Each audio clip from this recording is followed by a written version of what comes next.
To get ready to go live. I'm preparing Zoom with Facebook now that the Angie Stone song "Brother." I tried to get permission. I use this service.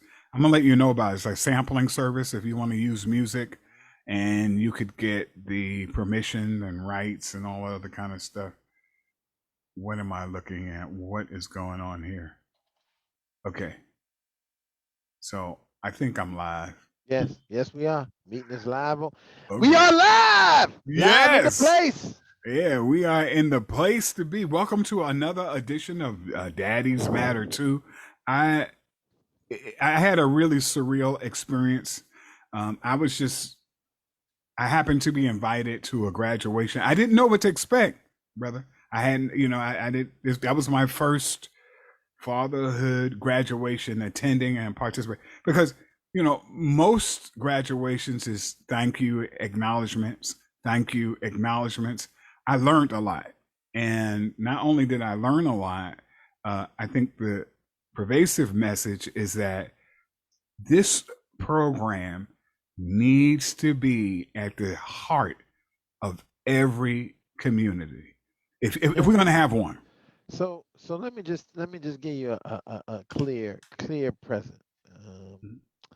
That is that. I don't know if you heard the guy say, I went from being a volunteer and made this my life work in that comment, and he's absolutely right. That is really what my next move is, to find out how to franchise this in a way that we can make sure this kind of work is happening, even if it's small, even people having small groups. Mhm. And maybe because of is because we've been in the pandemic and it's not as easy to, manage Mhm. all the world, but it's Right. much easier to manage the world virtually, Right. to start, trying to start getting that kind of thing going.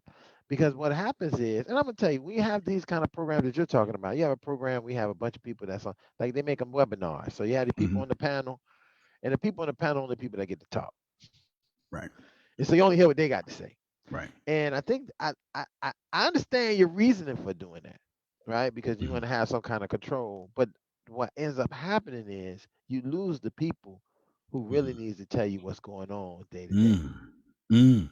Right. What's really because them people on the panel, you selected them to come, so Right. they got a story and they got this and that. But when it comes down to the nitty gritty, Mhm. they're not telling you about some of the struggles you heard today from some of those brothers, man. Right. Some of those brothers and stuff they going through. Just to even say the one brother who hasn't seen his kids since he started the program, Wow. and he thought that maybe when he came that we was gonna be able to go and just grab it, and we let him know that's not gonna. And listen, brother, that's not gonna happen. But we're gonna make sure you don't get anything else done to you. So Right. we go about it the right way. But yeah, Right. it's serious, man.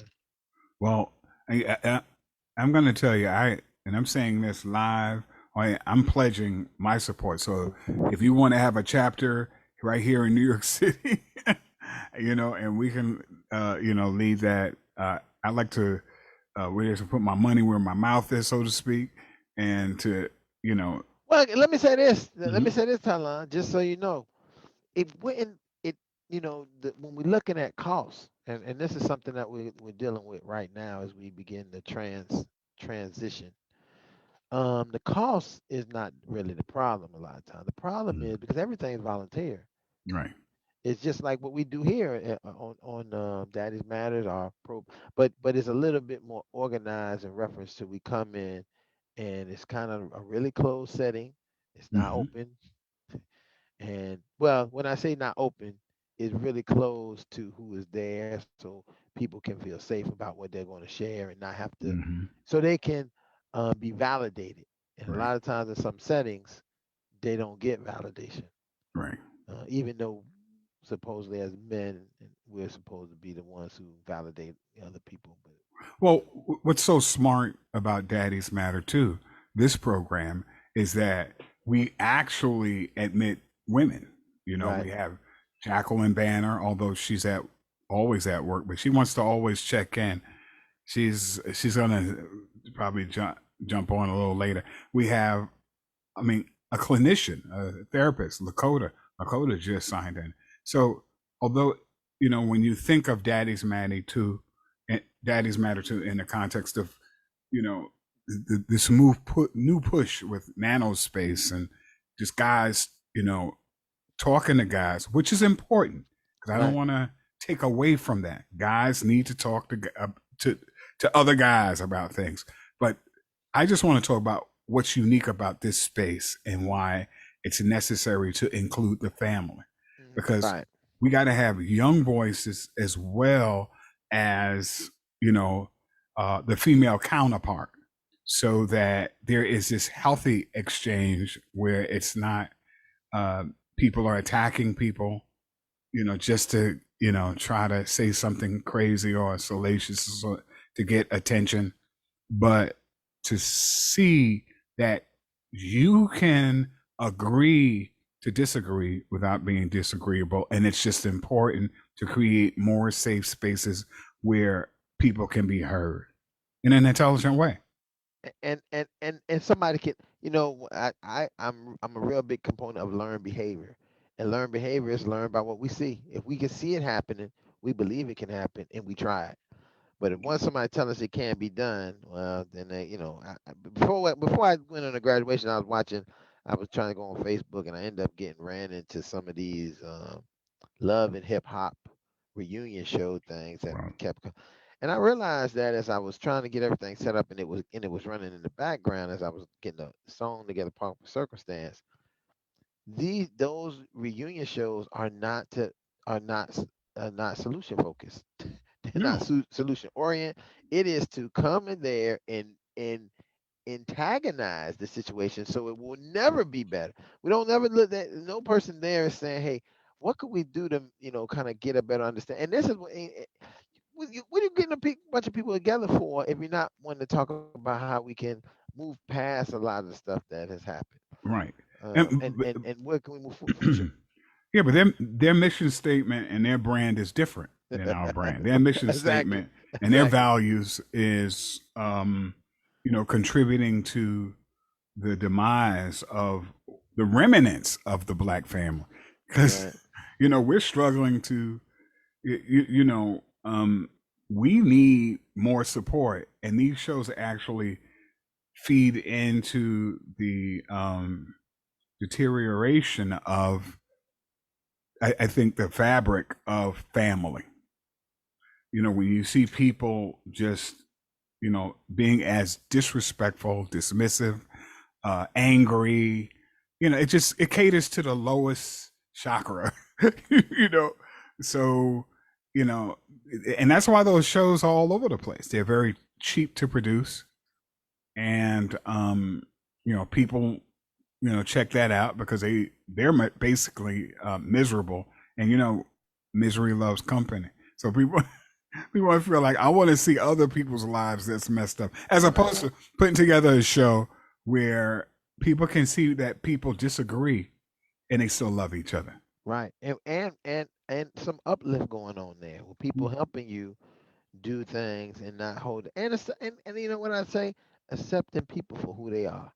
That's Right. one of my biggest things I think that I try to tell, especially when I'm working with couples and working with families, is, hey, listen, I know you have an idea of what you want that person to be and how you want them to be, but you gotta accept them for who they are. Right. Y'all never gonna get anywhere. If you're not gonna Right. accept them for who they are, then you're gonna have a problem Right. because you're telling them to not be themselves, and that's gonna be hard. Yeah. Yeah. Well, hey, Lakota, welcome. Thank you for joining us. I just want to say, I just spent the last, hour and a half, at a graduation ceremony that, was incredible. It was powerful. And, in the chat, Ron will, I guess, put a link so that you're able to, see the Oh post work. yeah, I could do that. Yeah. But I was just so moved by the raw power, the presentation. It, I learned so much, about the program, it, and it was a real. Um, you can tell by the graduates. There's one brother. I mean, he was moved to tears. He had to come back, about how powerful this program.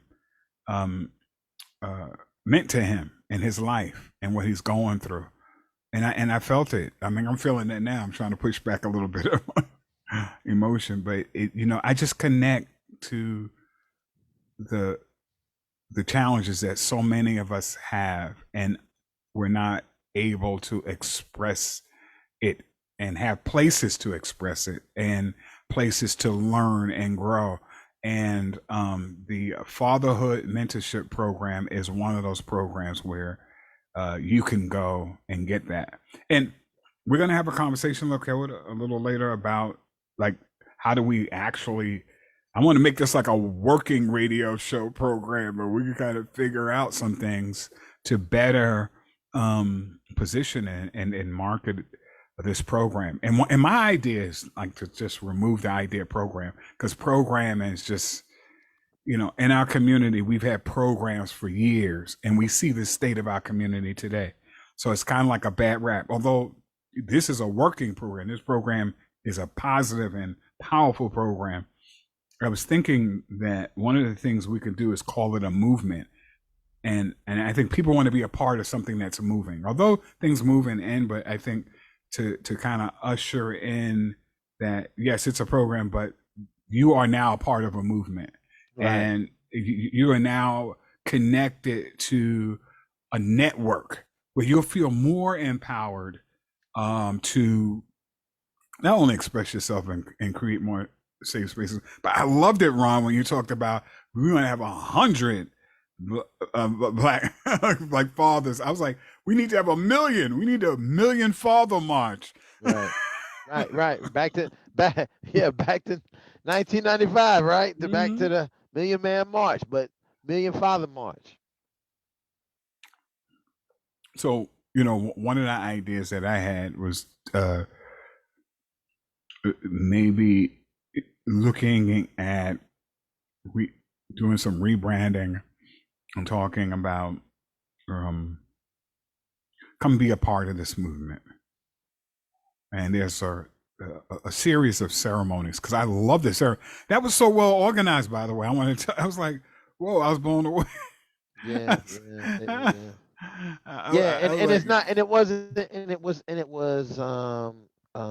what I like to make it is not sterile. It's that you're a part of it. You're not, yes. That I like people to feel like they're a part of it. This is not like something you're watching. You are a part. If you want to listen, if you want to say, if you want to interject, if you want to, long as it's in there's going to be plenty of time for you to say something or whatever.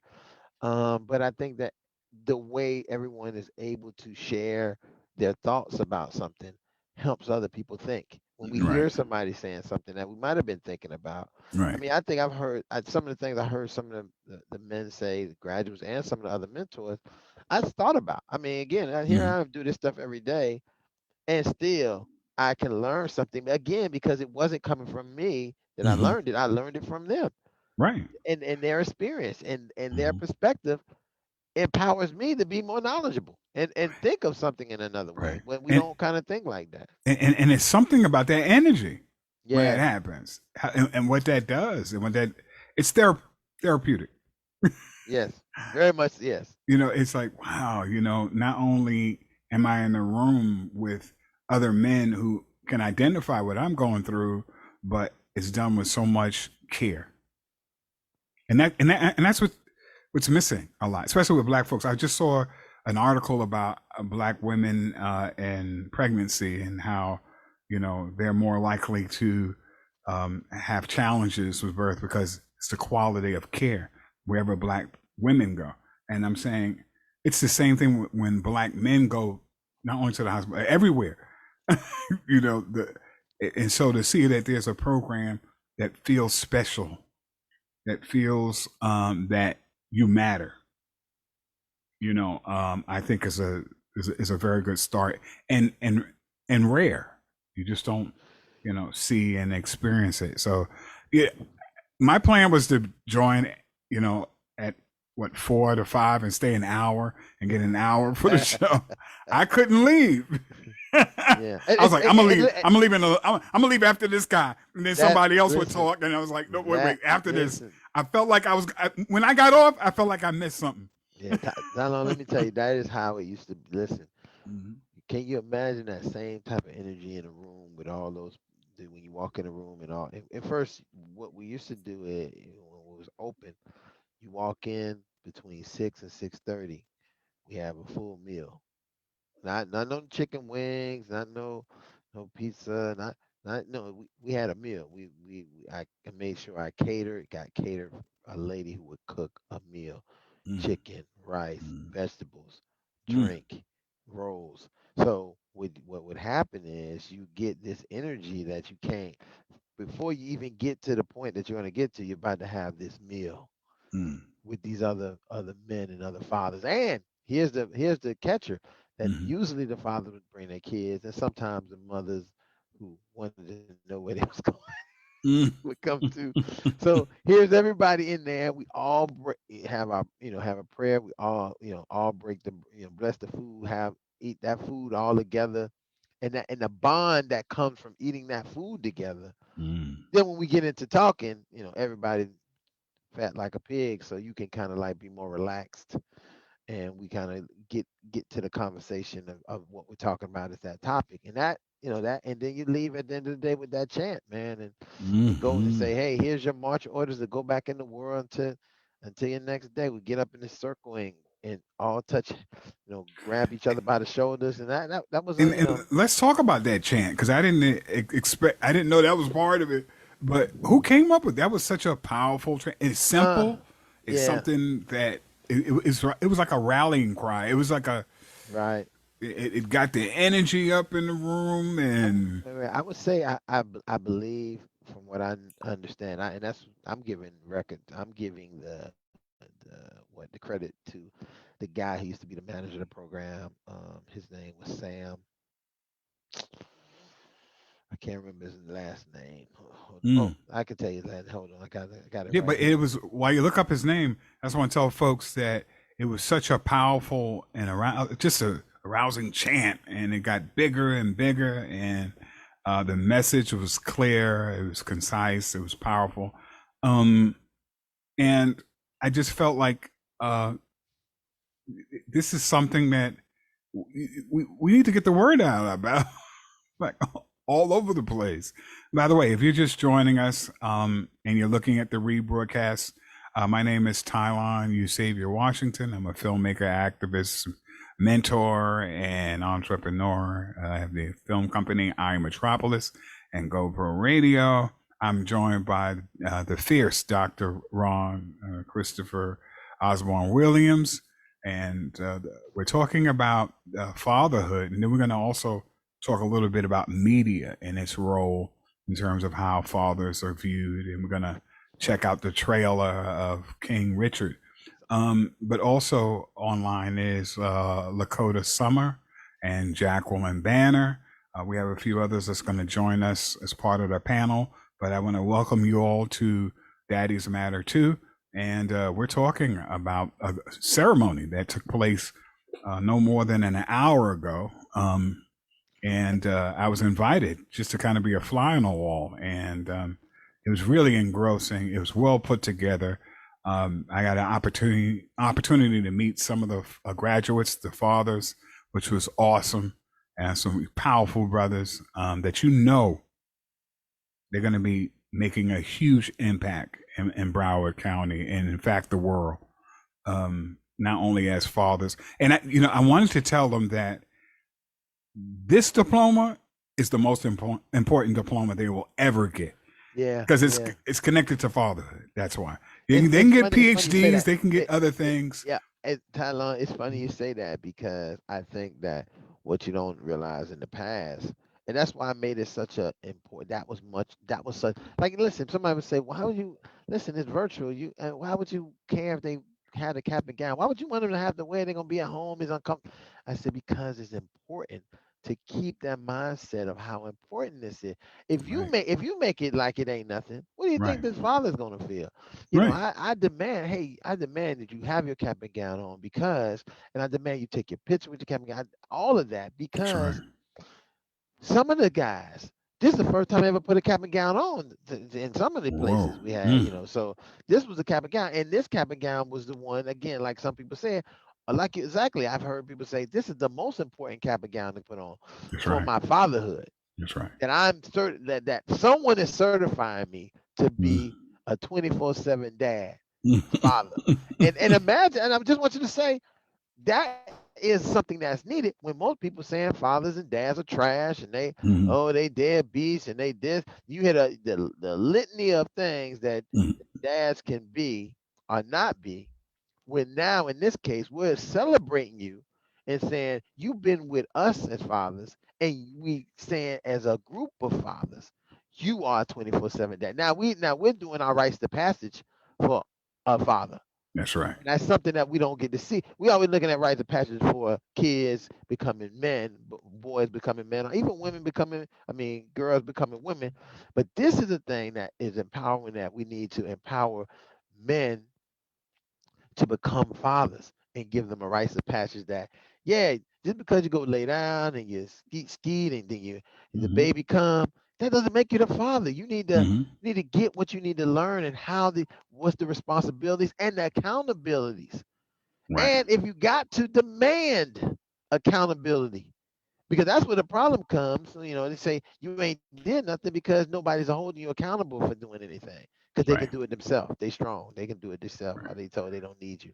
When Yeah. you Mhm. now got to force, but it's also this part of that I say in there that has to be careful. But you have to be careful not to push too much, because Mhm. then you could find yourself getting a restraining order saying that you're terrorizing them and you're coming by the house, and Mhm. then now that's going to really mess up your daddy time. And Right. so you gotta be strategic with this whole thing, and you gotta have the right mind about what you're doing. I think the one guy said, before we can do anything, we really got to get ourselves together.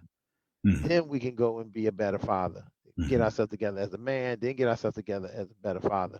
And I think that I believe that 100%.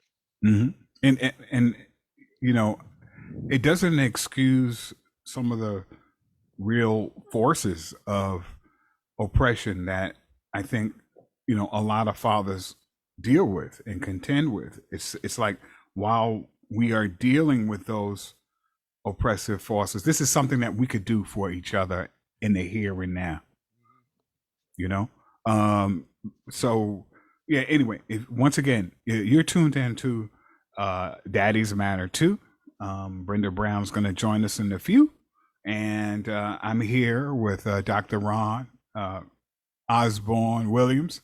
We're also online with Jacqueline Banner, who's at work. I want to shout out because she's always, people actually think she's like a troll, but she's not. She's a real person because she's always on this show. She says she doesn't tune into anything else but this.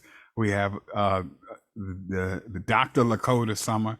She's a mental health clinician and she's a community schools director in now Coney Island. She was in Bushwick, but she has a new place out in Brooklyn where she has a huge amount of responsibilities.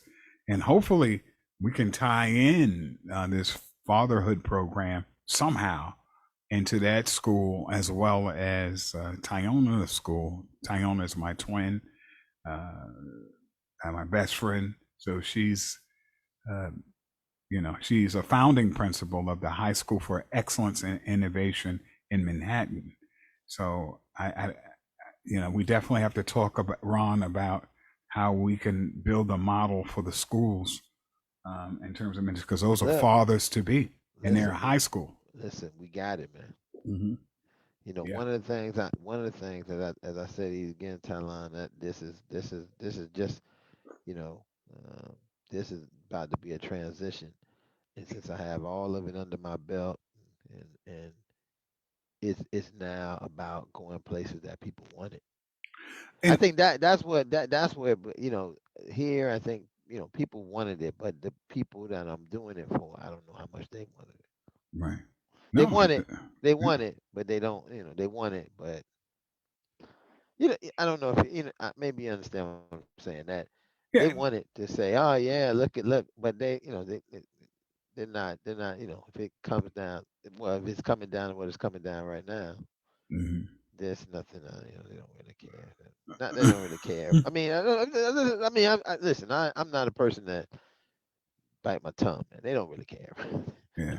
Well, They don't really care. I mean, because again, it's you have black to men. remember It's black men. exactly. That's And what it who is. And cares? yeah. Who cares? Because many people feel like you don't have anything wrong. Matter of fact, you're everything that is wrong. So why should we be helping everything that is already wrong? Wait, but you know what's insane about that, Ron? It's like if even if you have that mindset, let me suspend my reality and say that your mindset is that black men, young men are monsters, hypersexual, just whatever, right? Let's say you have that mindset. Wouldn't you want to fix that? How do you, the, Yeah, it's your yeah, job just yeah, to but they don't want to build fix. more prisons? Yes, they don't actually. They want it fixed, but then nobody's gonna roll up their sleeve because guess what? Let's guess what? Here's the biggest. Here, let me just tell you what the biggest issue is, and I really don't care at this point. The people who are even involved with programs, right? Right. Who have husbands and fathers themselves and this and that, feel that they're okay. They don't need anything. And it's this class thing. It's not us that need it. When clearly it's the same. Listen, these dads, if you got your listen, let me tell you how I know if you care about something. If you told your husband, here you are, the person running the program, you run the agency, whatever. You have husbands who are fathers, Mm-hmm. and you say, listen, I want you to go to these. I want you to be a part of this program. I want you to be a mentor in it Mm-hmm. because we believe in it. And no better way to believe in it is just when you give your time to something. Right. But they're not doing that because they don't really care. It's like they see it as some job, man. It's a Mm-hmm. job, and for me, it's not a job. It is a work that God's work, our work that we need to do as people to save ourselves. And if Mm-hmm. we don't, if we don't take ourselves as a God and say, I'm going to step in and make sure this happens, I might as well just stand around like everybody else and watch the world fall down. Right. And then say, "Oh, that's not me, that's them." Well, it is you. You can't stand on the sideline and say it's not me, it's them. No, no, I hear you. I'm with you. I'm riding with you. But my point is that we have to be better at marketing freedom, Yes, marketing these ideas. that's correct. Because I think if more people experience what I experienced, see, I didn't know what to expect. And when you say anything about men and black men in particular, it's already like, we ain't talking whatever. Anyway, Black Lives Matter or Right, right, right, right, LGBT, right, right, right, they'll right, right, distract you with other things, right, right? right, right, right. So I think when we look at how we could possibly model this in a way that people can see what's happening, take a little glance and say, "Oh wow, this is happening," and it it resonated with me. It's sort of like real knows real, iron sharpens. People will recognize that. Wait a minute, this is really happening. He's real. What they're really These are doing this, right, and guess what? exactly. They're gonna want to get involved. It's like because I was there today. I asked myself, what could I do more?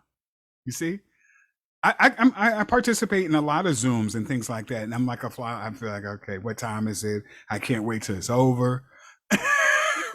And that's because you're connect. Listen, you have, and this is one of the biggest issues I think I have, is that something like this is, and I can say this because I've been to those settings where there was a women empowerment or mother empowerment things, and they had all those people had the common thing in common.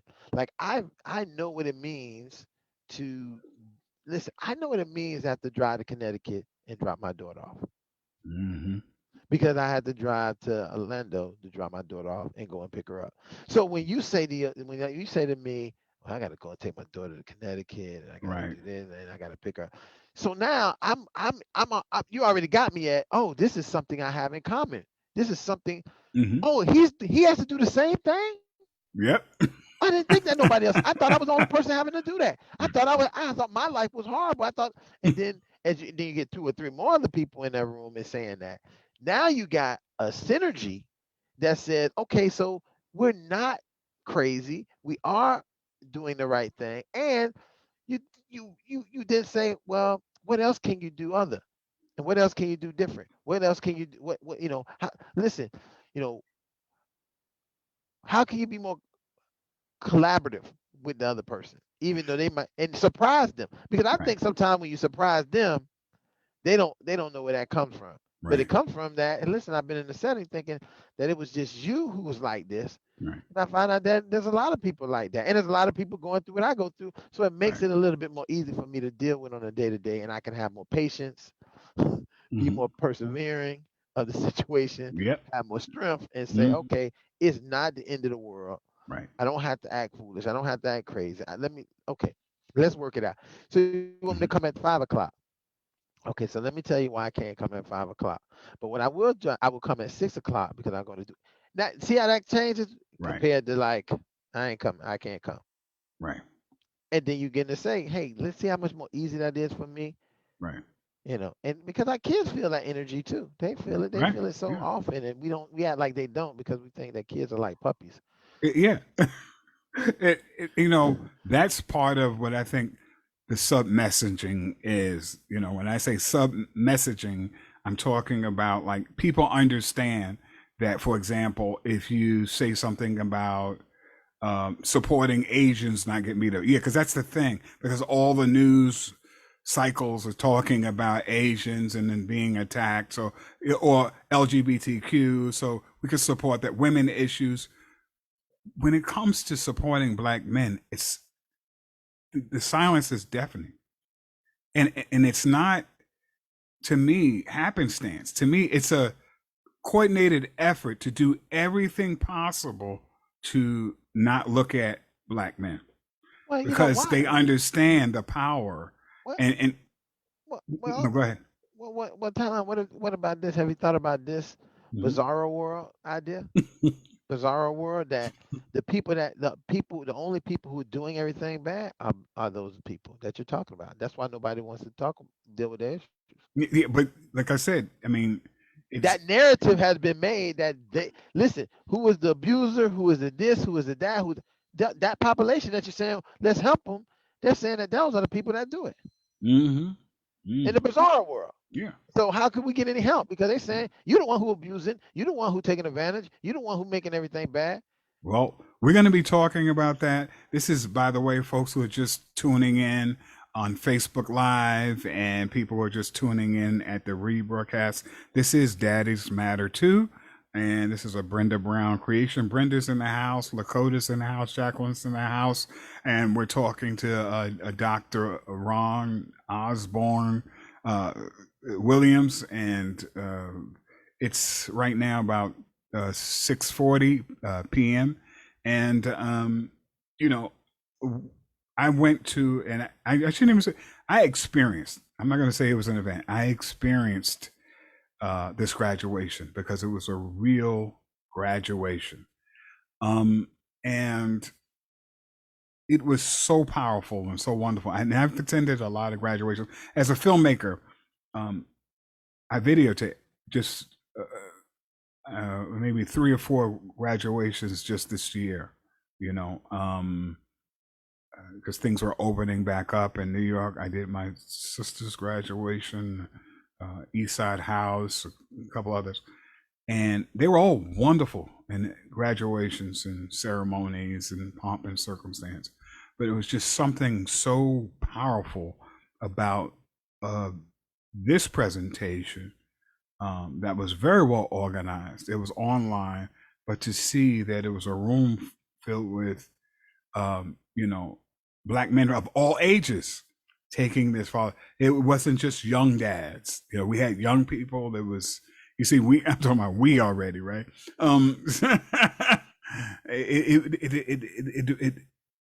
It was something that I think people need to see. And Ron, can you tell folks where they can see the rebroadcast of this graduation? Um, Yeah, if they're on since we're on Facebook and we're going live from Facebook, you can go. Let me just what I put in the chat. You can go right to our Facebook page. So if you go to our Facebook page, you can look at Fatherhood Mentorship Program Facebook page. And if you need the link, well, it's a link, but if you go to https www.facebook.com no hood like fatherhood. mm, That's the no hood like fatherhood. If you get you able to make that link, but much easier if you're on Facebook. You know how to look up right, something on right. Facebook, And and and you that, can look and you if you can't find it, look up my page and you'll see it down there. Well, you'll see this first because this is what I'm sharing right now.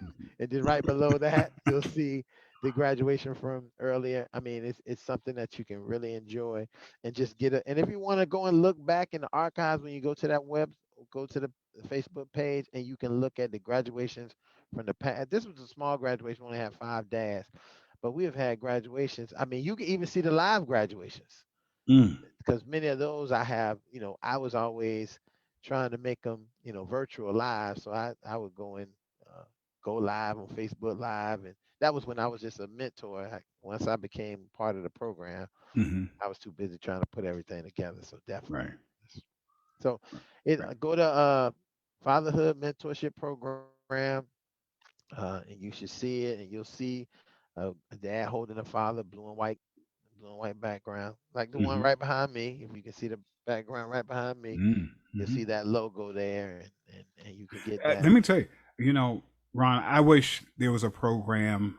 like this um, when I was younger, and I was out there sowing my oats and running wild.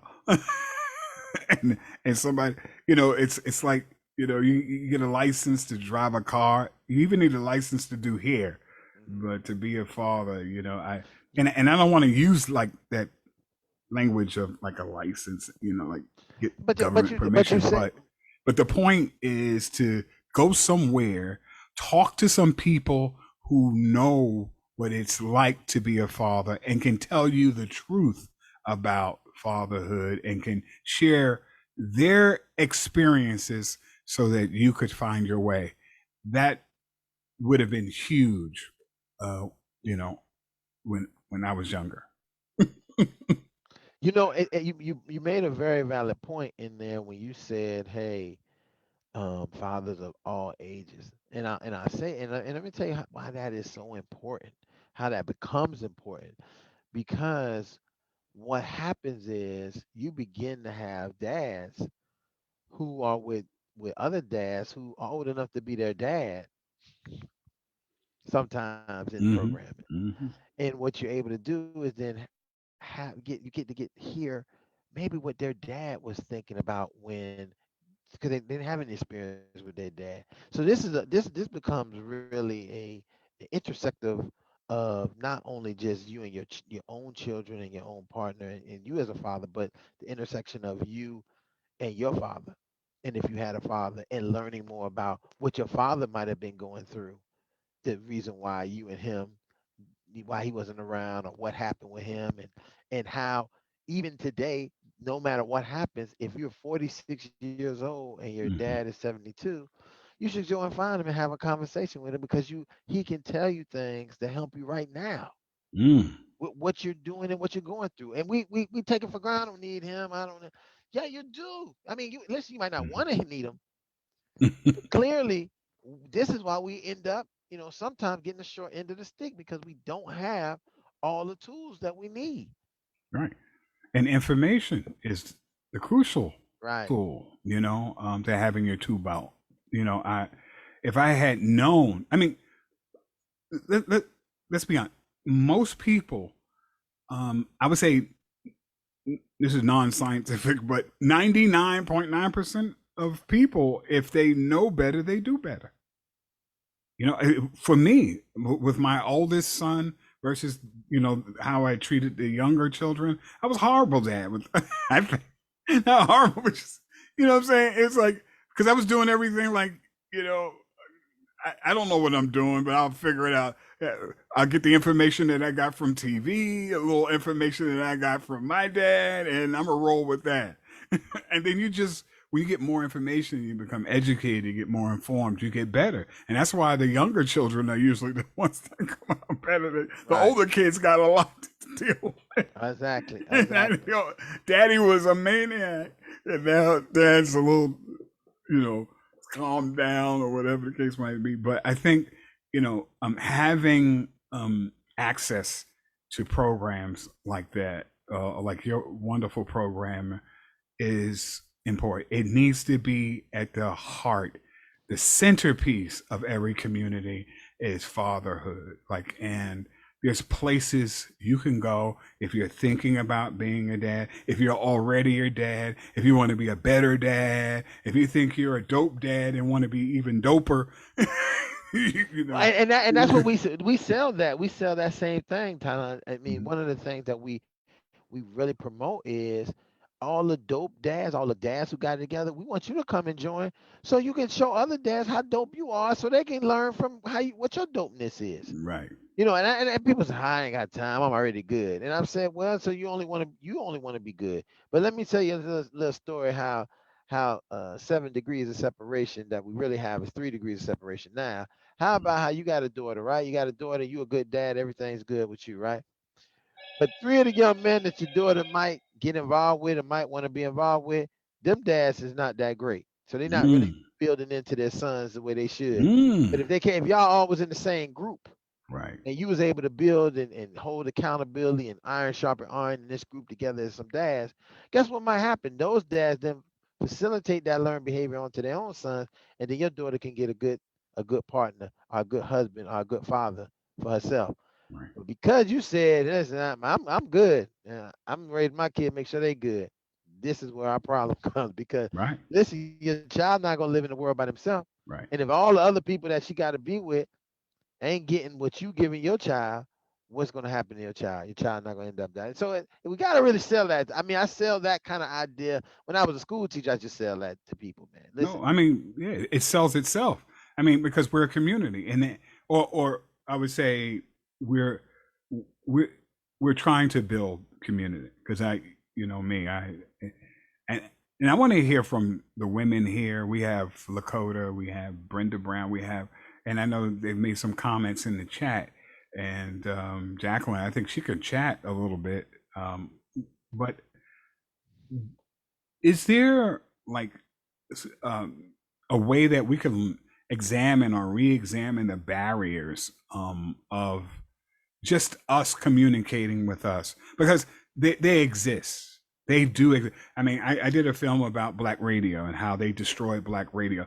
It's very difficult for us to talk to us, and I know that sounds crazy, but that's the reality. And that we have so many things that are competing for our attention, even on the internet. You can go try to look up something on the internet, and then something will pop up, and it'll distract you. Say, "What the hell was I on the internet looking at?" I was just searching. Oh, right, and go back. So there's so many competing, ideas and information, right? So when we're trying to communicate and to each other and make each other aware of events, products, goods, services, and all these other and to know about even your program, because you've been on this show for a while, and I had no idea that it was so deep and wide, that you guys were doing the things that in my mind, in the back of my mind, I was saying I want to one day do that you're already doing. right. And that's why I say a lot of times people we don't really know. I mean, be very honest. This. Listen, what it's really a spark, and it's a spark, and where the next spark is, because this is dead. This is over. Like this because this we don't own that name or any of that, and that ends September 30th. So Mm. September 30th, that they shut down and it's gone. But the reason is not that the movement, as you said, and I love that you use that. The movement's not going to end because already all the people's involved. We're just gonna go to another. Right. We're gonna go to another. We already doing Another this. level. We're gonna just go to another place, less barriers, less restrictions, less political, what you can't do, what you can't say. But we ain't got none of that. We ain't listen. We ain't doing. We're gonna go to the next level and then be free. And Mhm. what I say called being free, Right. because you're not barriered under anybody's laws or what, and other than Right. what's best for you as fathers. And All right. then Now, there's a yeah. Go ahead. here's a question to the panel. Why is it? I, and I know you know the answer, but maybe want Lakota, some other folks to chime in. Why, you know, there's laws that was enacted right away for Asians. There's laws that has been enacted for the protection of LGBTQ plus. Um, there's legislation that protects women, it's specific women, Um, and you see the disparity with black men, the over incarceration, the wrongfully convictions, the just murder, death, disease, and no one talks about that. How does that happen? Well, I think it's just been an issue of, conditioning. I think from, man, I'm trying to be specific because it's really hard to be specific because it just seems, at least for me growing up, it just seems to be forever that, Black men have always been viewed as like the aggressor, has been viewed as the boogeyman. And, you have media that comes into play. Well, you have systems that come into play before media. I think media just kind of amplifies it. But you have systems that ass out Black men, you know, or ass up Black men when I think of like child support and things of that sort. But I think it's just a question of like, how the systems have been created. And between you have state and federal systems, which includes the prisons, which includes HRA. And you have like media that just personifies, that what I call like the minstrel shows that you see on TV. Dr. Ron talked about love in hip hop, which thrives on, I think, thrives on establishing new stereotypes for the Black man, and pigeon toeing the women on that show. It's not a show that anyone will watch if you're looking for like upliftment and education of Black people. It's just not that kind of show. But I do think that it's just a combination of the systems that's been set up, mm-hmm. and the over inflation and saturation of like stereotype in social media. But then when you, mm-hmm. look at groups such as the Asians, whom, economically they are a power, they have like the whole idea of like community and keep it, within our group science down pat. It's not surprising to me that as an economic force, you want to protect your economic force. Mm-hmm. Not taking anything away that's been happening in terms of anti-Asian violence. It's bad on all fronts, but Black people go through this every day, hour, minute by minute. But I do think one of the biggest reasons why legislation is quick to just put these specific enactments in place is because in the US, the Asians hold economic power. So does the LGBTQIA community. They hold economic power. And in holding economic power, you want to protect that. You want to protect it, and to some extent, I don't want to say appease, but that's the only word that comes into my mind, appease as it comes to like putting forth certain legislation. Black men as a collective do not hold that economic power. They are valuable because, each Black dude. But we spend billions, don't we? Now we have we spend, but we don't create, we don't build. If we want to compare to our Asian counterparts. I think one of the things that frustrates me is going into Black neighborhoods that have businesses there that are Asian owned, with the exception of like your typical Chinese food or whatever. But nail salons in predominantly Black neighborhoods, Asians. I don't go to a hair care place or beauty salon space if there's, because what does an Asian know about my hair? But unfortunately, there are no Black owned beauty supply stores in my neighborhood. There are no Black owned nail salons in my neighborhood, and they're all over the place. So I do feel that economics plays a huge, huge role in the type of protections that groups get. Yeah, you have Black men that spend, but you don't, in a bigger picture, you don't have like Black community businesses that are out there. You don't have like, Black community banks. You don't, at least I'm only speaking for New York City and when I lived in Arizona. I'm only speaking in terms of that. But I think that plays a big role. They know that we like to spend, so of course they're going to cater to that. However, we, for the most part, we don't own. We work for, but we don't own. And I think that's one of the, I'm sure there are plenty of other reasons, but for me, that's how I see it. Well, yeah, I think we have a lot of businesses. I think there's a bank out. I know Killer Mike and what's this other gentleman? I can't remember his name. He's an actor, but he's made a substantial investment in this bank. I don't know how much of an investment, but he's Right. definitely But the face of this bank. a bank. But It's not banks. no, I get it. But this, okay, I, you know, there was this what is this Japanese restaurant that opened in a predominantly Black when Bed-Stuy was mostly Black.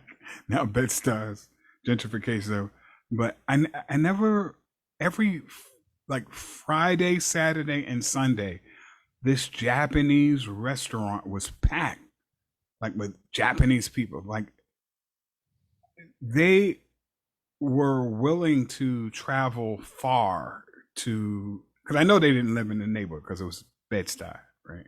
And it was right when this gentrification was kind of take over.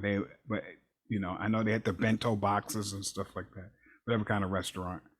And you just see a bunch of Asians, like just, flocking to this restaurant that was in another community.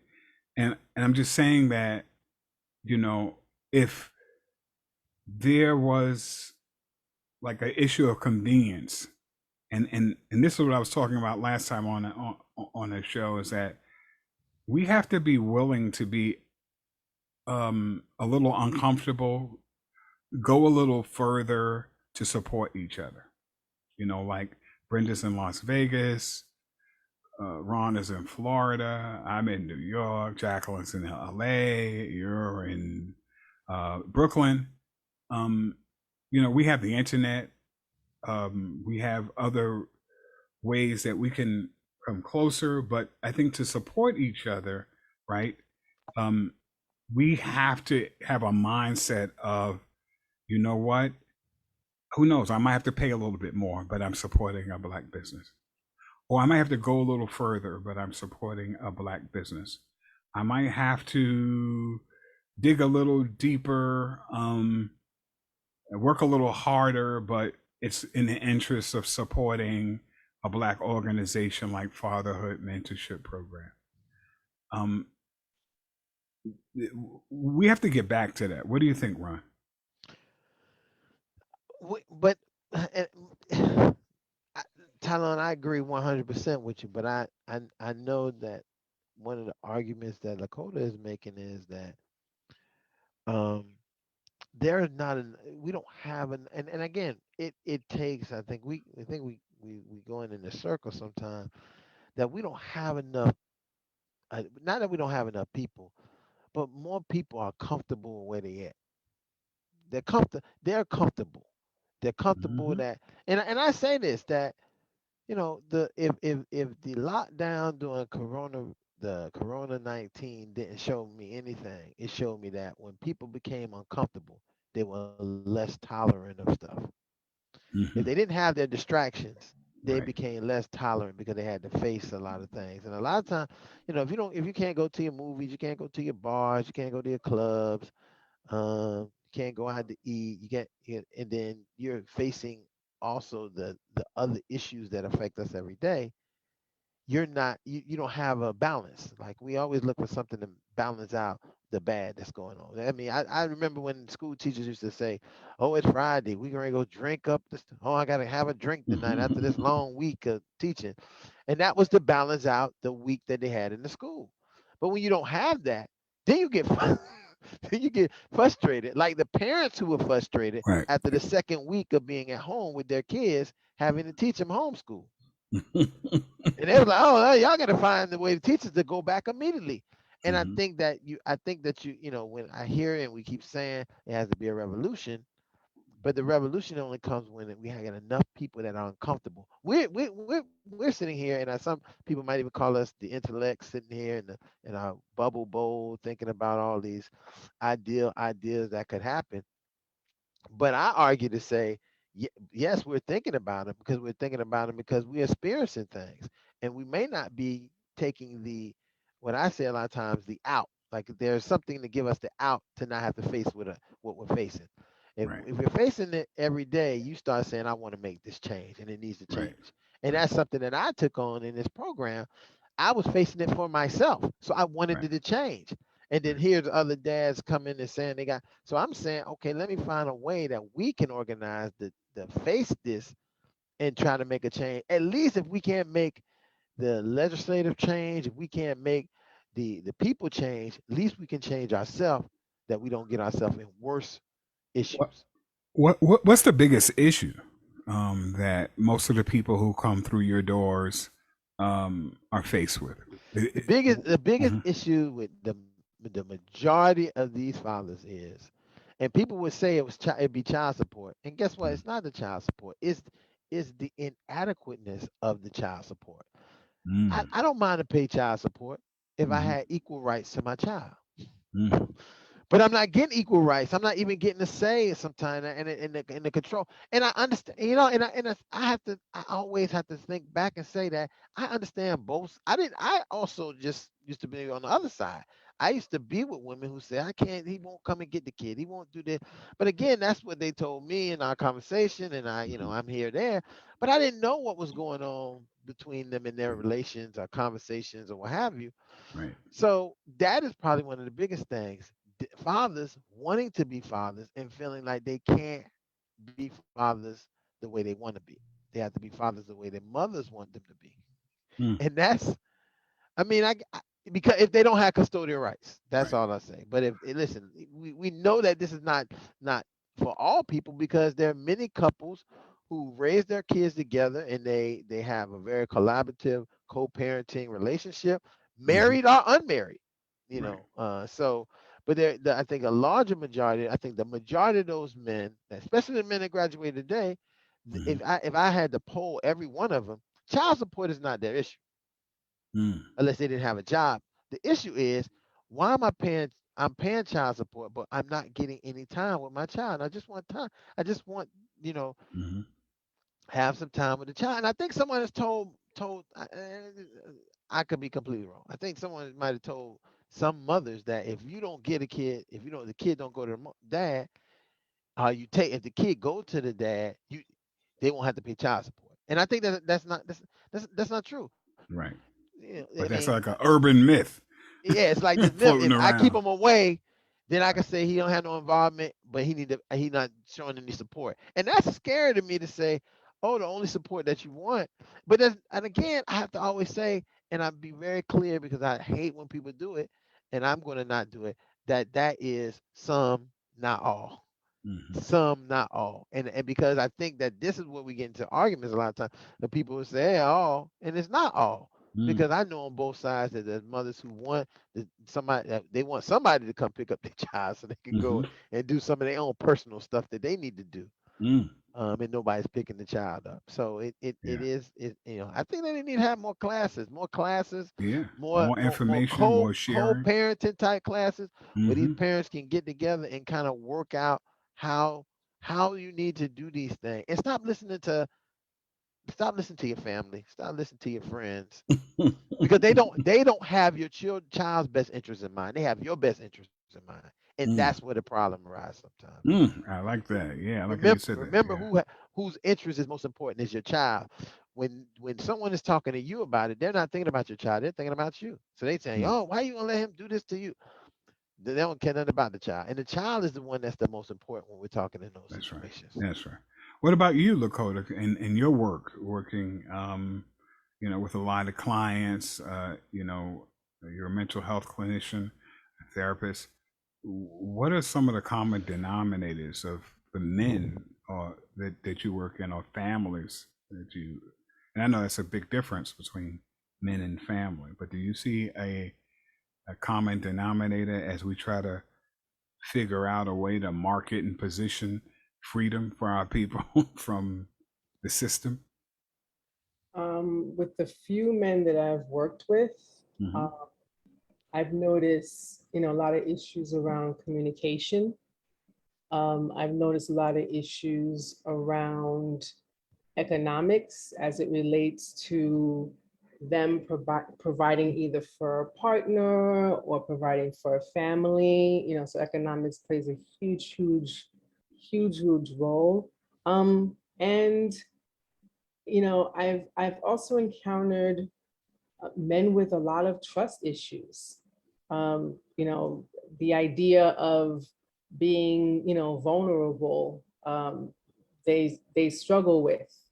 And it's almost as if for them to function, and I'm thinking about at least 3 clients that I've had in the past, in order for them to function, they have to carry this coat of like heavy armor just for the day to day, because they've had experiences in which they've either shown some sort of emotion or some sort of vulnerability, and it has been To their detriment.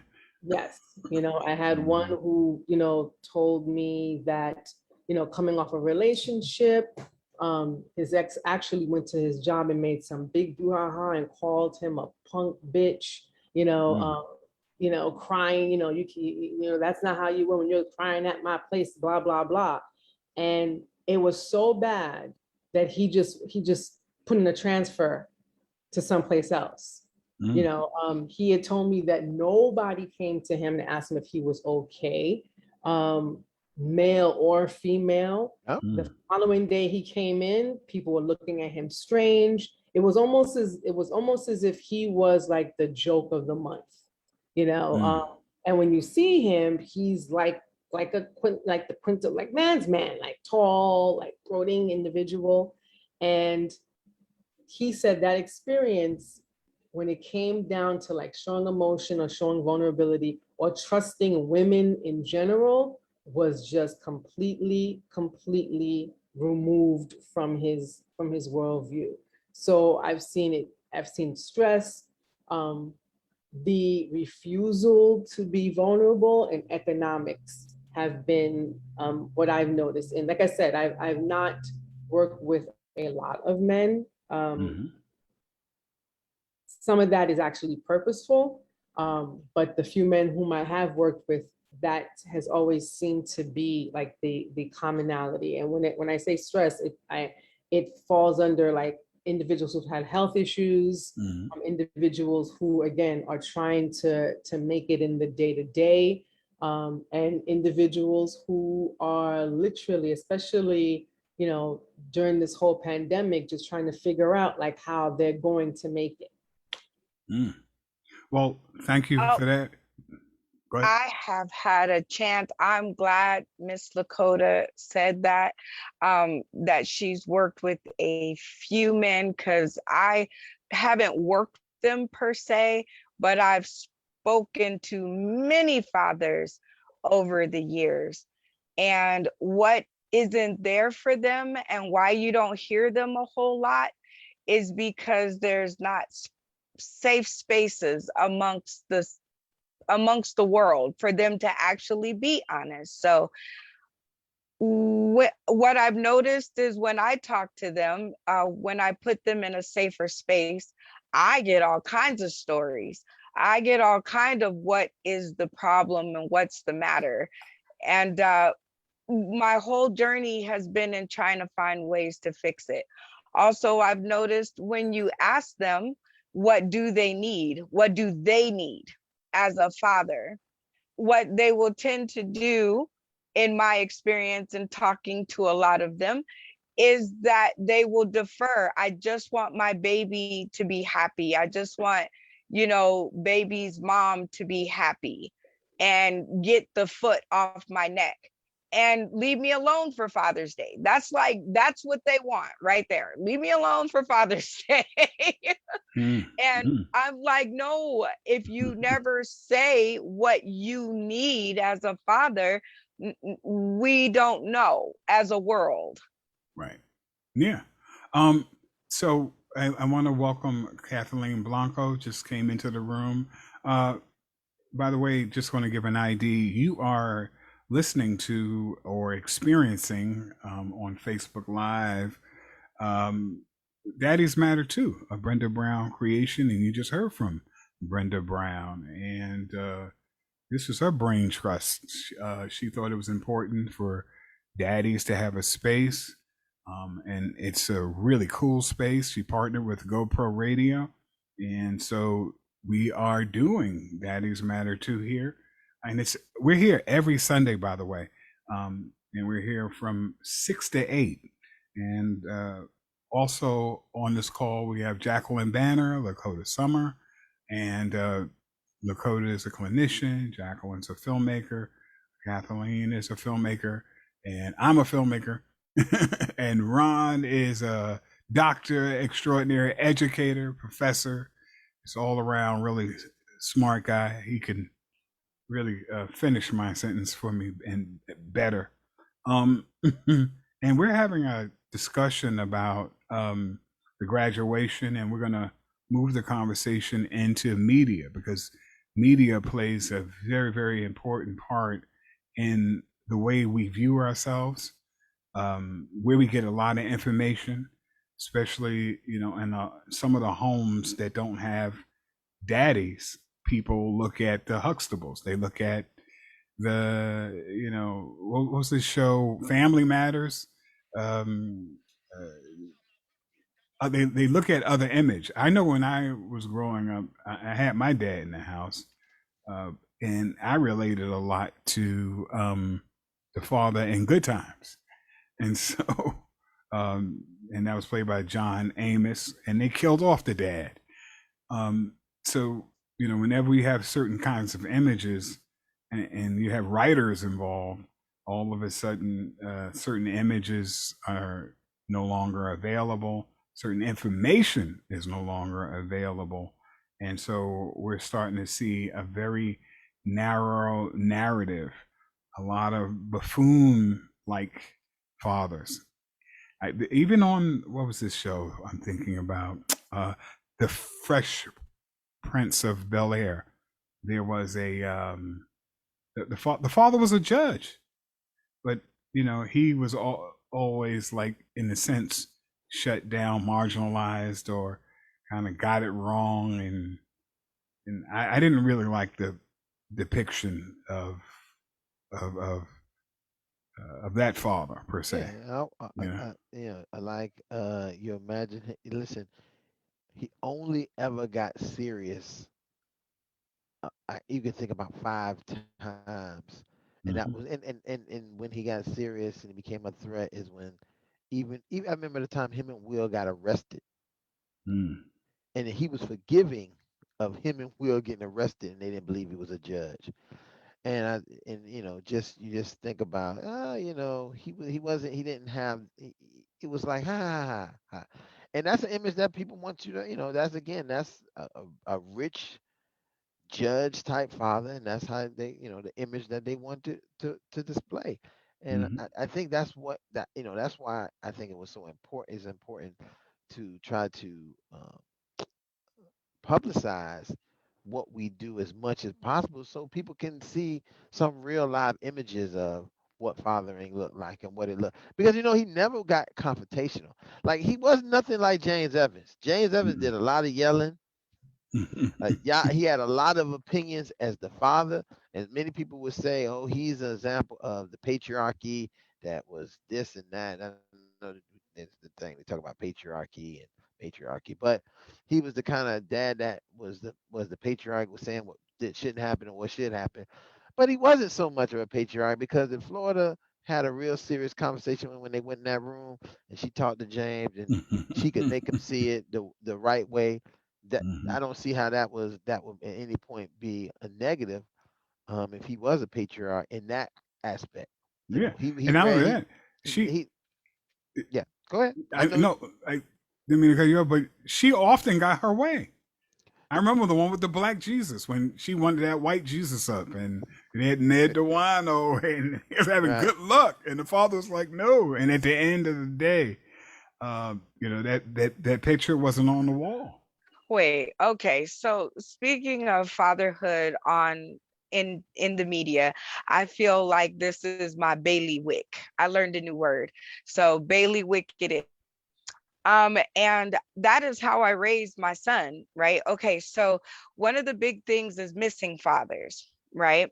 And a lot is about child support and things of that nature. So all I had what to use was what was on TV. So Cliff Huxtable and the father off of Everybody Hates Chris, and let's see, the George Lopez show. All of these were fathers that I used, what they were doing or the lessons that they were teaching in order to, fill in where I could with my son. So those are, of course, comical anecdotes. So, what do we have in the form of real live fatherhood? Who's out there making that content? Iron Metropolis. my Iron. film, my film company. We're definitely going to be looking at relationships between What? uh, fathers and family, fathers and other men, because we don't see those movies. We see, and we talked about this on another show. I'm doing so many shows about how, the black man lays down his life for the virtue of a white woman, or we talked about Denzel's Washington movies, right, where he saves another white man. What's this guy in Safe House? Ryan Reynolds. He saves, and he dies at the end, saving the white guy. And then we have Denzel in Man on Fire save little Dakota Fanning. We have where's the movies with black men saving black men? You see? Well, I would just say that I think we at some point need to get out of the idea of believing that media will show us what black fathers look like, because most of the black Mm-hmm. fathers I deal with, they, I mean, even the perfect, I mean, I guess the perfect example is, like I had said, made an example of the Kevin Hart movie Fatherhood, that people was tear jerking about and whatever when they watched it.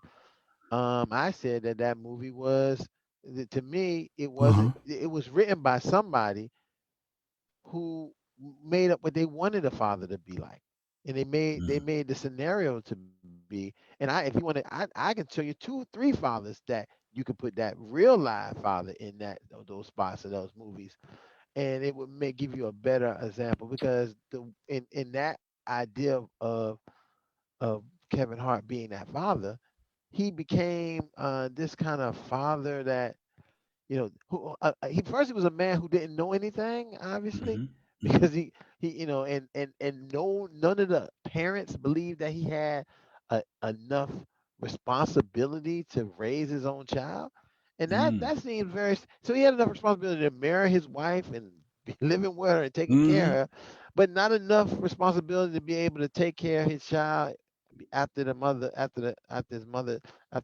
had died. And it's just, I mean, I understand you had a girl and she needed certain girl things. That's what, but somebody makes some very strange decisions on representations of father, real examples of fathers that we see based on, I guess somebody's Disney idea of fathers. Would you say it's like what would they used to do back in the day? They would get like a Caucasian with a deep tan to play a Hispanic person when they had like 12 Hispanic people that signed up for the part. Would you say it's like that in fatherhood? Like they have 12 real fathers standing in line waiting for a chance to tell their story, yet they take kind of like a father, but not with the same kind of problems that need to be represented. I think they do even worse. They don't have anybody who really has a real representation of fathers. When you think you look in the writing rooms, man, they don't have, you know, sometimes they don't have and then if a person is there, the person doesn't feel empowered enough to say, hey, that's not what we do. That's not what Right, happens. Because the right. other writers will say, but we trying to make it pop. We want to make it we want to make it good for the movie. But I'm Well, just telling you that's not as I'm a father every day. I don't these things that you're describing that he's gonna Uh-huh. do, I've never did it in my whole entire life. But again, Wow. he'll get that father could get dismissed unless somebody comes and says, hey, with him and say, yeah, I agree, I don't agree. But he might not want to do that because shortly after that, he'll be getting the pink slip and won't be writing anymore. well, I Pretty think much. Oh, too, it's just important to point out that when you talk about black men and black fathers, you talk about complexity. There are some people who might be able to identify to some element or another with the character portrayed in Fatherhood with Kevin Hart. I haven't seen it, by the way. Oh, Something okay. about it doesn't really appeal to Yeah, me. Like yeah, a yeah. lot of movies that are made with black actors are clearly made for white people. And I see it like sometimes in the trailer. It just feels that way. Like, okay, this is going to make white, mostly liberals, feel good. So one of the things, yeah, I knew they was like that. I knew that, it's sort of like that's why I really like Spike Lee because he made movies Yep. for the most part that spoke to me. Like I could tell he had a mindset when he wrote certain things that I'm talking to black people, and he knew the difference between telling a joke and being a joke. And I think some people don't mind being a joke for the for the master, so to speak. So the idea is we need to take control of the narrative. And how do you do that? Like, when you have more consolidation of media, you have more and more, um, uh, you know, uh, of the same kind of message coming out of the same big corporations of black life, black Well, fathers, and okay, wait a minute. You said we need to control the narrative. I think that's Mhm. what's wrong with us now, is that we keep trying to control things. Things will change when you show a different way, when you show people, when you show them another way. Controlling is so rigid, right? It doesn't Mhm. give way to ebb and flow, change, and uphill, downhill. It doesn't give leeway to acceptance of all. And I know what you speak of, and I cherish you coming here to speak upon Black fatherhood, but in Daddy's Matter too, it's all fathers, because fatherhood is a special place in the whole genetic setup of things. It is where I came from. There's black fathers and white fathers and Asian fathers. And if you used your seed to make another person, or if you are another person, there was a seed that was used to make you. So all fathers, and the controlling of the narrative, whether it's down a path that's righteous for Black fathers, or whether it's down a path that's righteous for white fathers, or indifferent, whatever. It's control. You don't want the Caucasian to control you. So why would you want to control a narrative? If you show people something, if they like it, they will follow. If they believe in what you do, they'll follow. And that's how my father was. I followed him not because he controlled my thought, it's because he showed me so many good ways to be a strong Black independent woman, all of the things that I am. You know, he showed me how to wear a bra and threaten my life if I didn't. So that wasn't a control, that was a show. So what the show is to bring together fatherhood of all and show society that fatherhood is a special place in the genetic makeup of life, just like motherhood. It's not a slight against motherhood. We all know how great we are, right, ladies who've had babies? Yeah, we all know. And our mothers are pretty great. But if you're a father, it's something that only half of us can do, right? Just like motherhood is only something half of us can do. So I really don't want to control a narrative, and I hope nobody else out there in the world wants to control a narrative. That's what's wrong now, is that they control the narrative to where I think that Dr. Huxtable is where it's at, because my narrative was controlled as far as it came to Black fatherhood or fatherhood, period, because I was missing a half. Well, let me say this, because you're a little, for me, like, I was trying to follow a lot of it, but the piece with control is when you talk about ownership, right? You have something that you own, and right now we are being controlled. And so your answer and your response, for example, to white supremacy is for Black people to be neutral, like to say, let's be all included and diverse, when clearly the experiences of Black people are very different. And there's a lot of data. You could just pick anything from the over incarceration issue, healthcare, wherever across the spectrum, and to have a platform and you're Black, and to say, I'm going to be race neutral or inclusive and diverse and all this other kind of stuff, it is actually anti-Black to take a position. And that's something like, if you're a Black female, your father was Black, and that experience is valid. And if I'm talking as a Black man and I'm talking about Black fathers, it doesn't, and I'm pro-Black and I'm unapologetic. I don't apologize for being Black and thinking about Black people first. I'm gonna put that out there. Yes. But at the same time, I've never disinvited whites or Asians or included in the story, because if you're dealing with let me finish. If you're dealing with the issue from the space of the people who are most oppressed, that means the people who are also impacted, for example, child support, there are white folks who are negatively impacted by that. Am I right? But if you're talking about the disproportionate amount of Black folks who are impacted, and you speak clearly to the Black experience, whites who are suffering will clearly benefit because they represent the dominant construct. You get it? Exactly. But if this daddies matter too is an inclusive. It's not Black daddies matter too. It's not Black daddies matter only. And I want to make it unequivocally clear, while we are still live on Facebook, anti-Black is something that is a myth in my world, because I am Black every day, every single day. I can't get away from being Black. There's no way to do that.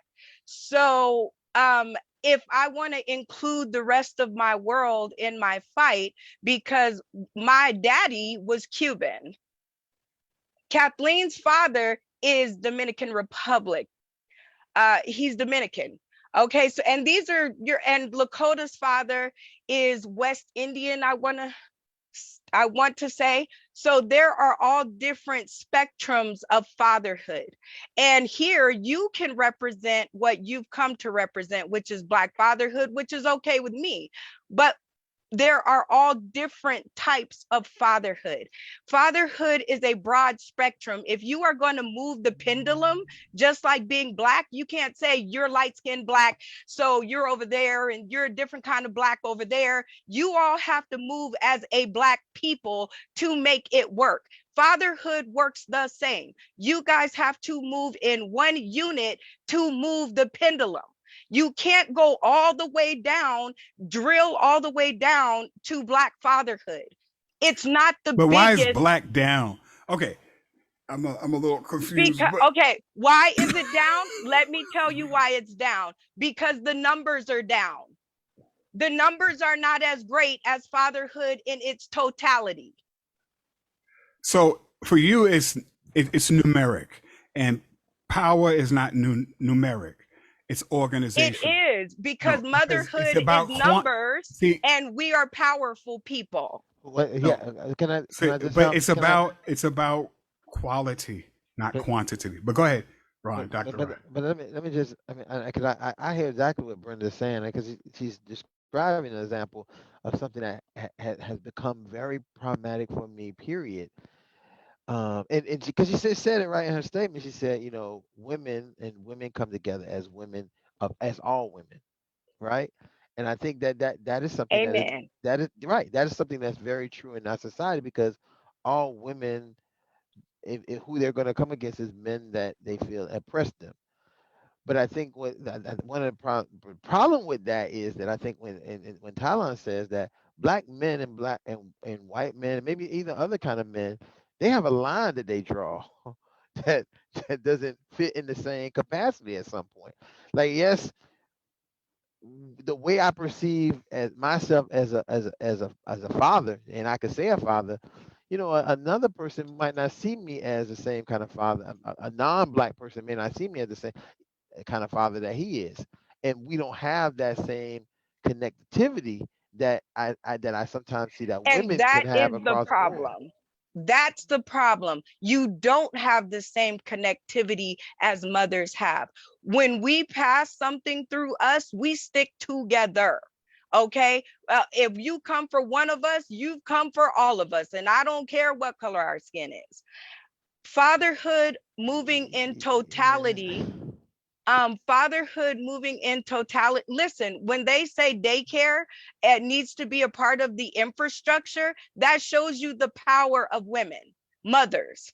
When they're trying to change the whole way that America is set up based on mothers and not wanting to piss us off. So fatherhood has exactly that. If you work in numbers, if Who is, you divvy yourselves but up, who is you'll they? never get anywhere. I'm sorry. I just have to ask you, Brenda. Who is they? Who Because is who yes, is who is they? because Oh, the this is Democratic Party, but who, because it was Biden's idea to put so daycare in the infrastructure according to what the public wanted. And most of the public that voted him in were mothers. So they don't want to mess around. Fatherhood has that exact same thing, except for you guys separate. And I want you guys to come together. That's what Daddies Matter Too is. If I wanted it to be predominantly Black fathers, I would have named it Black Daddies Matter Too. I named it Daddies Matter Too for a reason. We are all here But because a man but Brenda, gave his okay, genetic imprint so right. that we all could be here. Right. well, See, but that's another challenge, right? That you're a woman talking about Black dads or dads. Number one. Number two, I'm a Black dad. I'm gonna talk about Black experiences, and that's what you get when you get me. Because even on GoPro, I'm Right. Black. It's I'm not.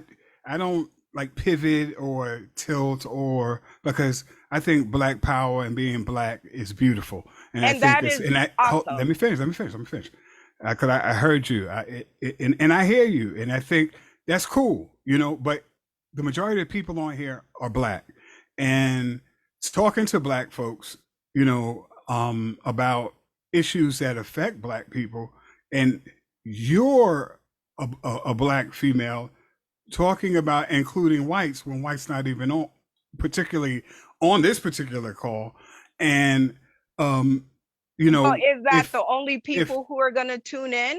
Is Black people? That's no, the only people that's going to tune in, huh? no, that's not what I said. That's what you're saying. I think a lot of people who are, have who have goodwill understand and can relate, even if they're Asian, if they're white, if they whatever Right, they but are. you're I not think the relating to issue, their problems, and that's where the problem lies. and what Because no, see you this want is them what I'm all to saying. relate to Well, your no, problems. no, see what I'm saying is that the problem that is impacting the least of us impacts all of us. See, why is the mindset? You have to challenge yourself. Why is the mindset that even when whites aren't in the room, that we feel like we have to advocate for whites, and whites don't do that. When I'm whites are, advocating for when fatherhood, not white, but yeah, not but I'm a Black. black father. Ron's a black Okay, father. yes. So, but you're On talking this about somebody. episode, we Okay. have 300 more where there was many different flavors and colors of fatherhood. This isn't the first episode, so I don't want people who are tuning in to think that this is the beginning. This is just the next chapter of Daddy's Matter too, and it does not all focus around Black fathers. I want your people to know that, as well as my people to know that, as well as Ron's people to know that. Yes, you can champion the cause, and all points of view are warranted, but it should not, never, ever, ever be a point of where you guys start to segregate off. You guys will never vote a president in. Mothers have. You guys will never do anything of that Who is nature. but Brenda, who is we? Because clearly white, Who is hold on, we? Brenda, be very clear. Because Uh-huh. white fathers, along with their white wives, vote every president in. So, so Right, because you have not appealed to their fatherhood no, senses. well, there's no, they have their own. Listen. Uh-huh. I'm just being statistically why, because you're using an example that this is also goes into and this politics that you're kind of describing is yes, Yes. the reason why that women can vote in because Black women will vote where they want to vote. They will vote however they want to vote. And so if they decide if the women's, but clearly women don't vote together, because if they all voted together, Hillary Clinton would have been the president. So they voted for how they wanted to vote when they wanted to vote at a time.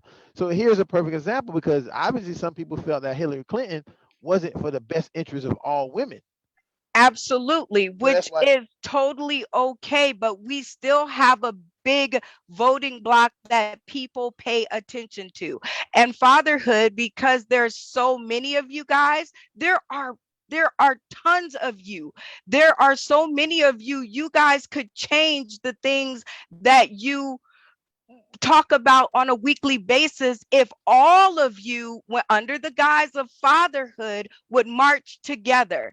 Yeah. Then once you get there, break it down, Yeah, only if you problem, will. Brenda. I hear you. I don't see that. I understand. Listen, as fathers, and I say this because we have all fathers in my program. Every father is welcome, right? But very clearly, the 1% fathers would never join us because their problems is not our problems, and they are the ones who make the narrative of what fatherhood should be.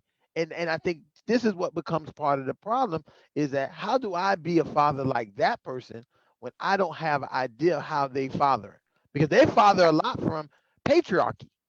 Correct. Mm. A lot of non 1% fathers mostly father from matriarchy. And that's just a clear, because they didn't have the patriarchy to follow behind. So they don't have a like the father runs everybody in the house or has everything or this and that. Usually big mama is who runs the house, and we follow within that pattern. And then you did have, like, even in the Thailand situation, you have dad and mother in the house, but that's completely different than the Bushes in the parents. Absolutely. The Mm, differences are what we are here to celebrate.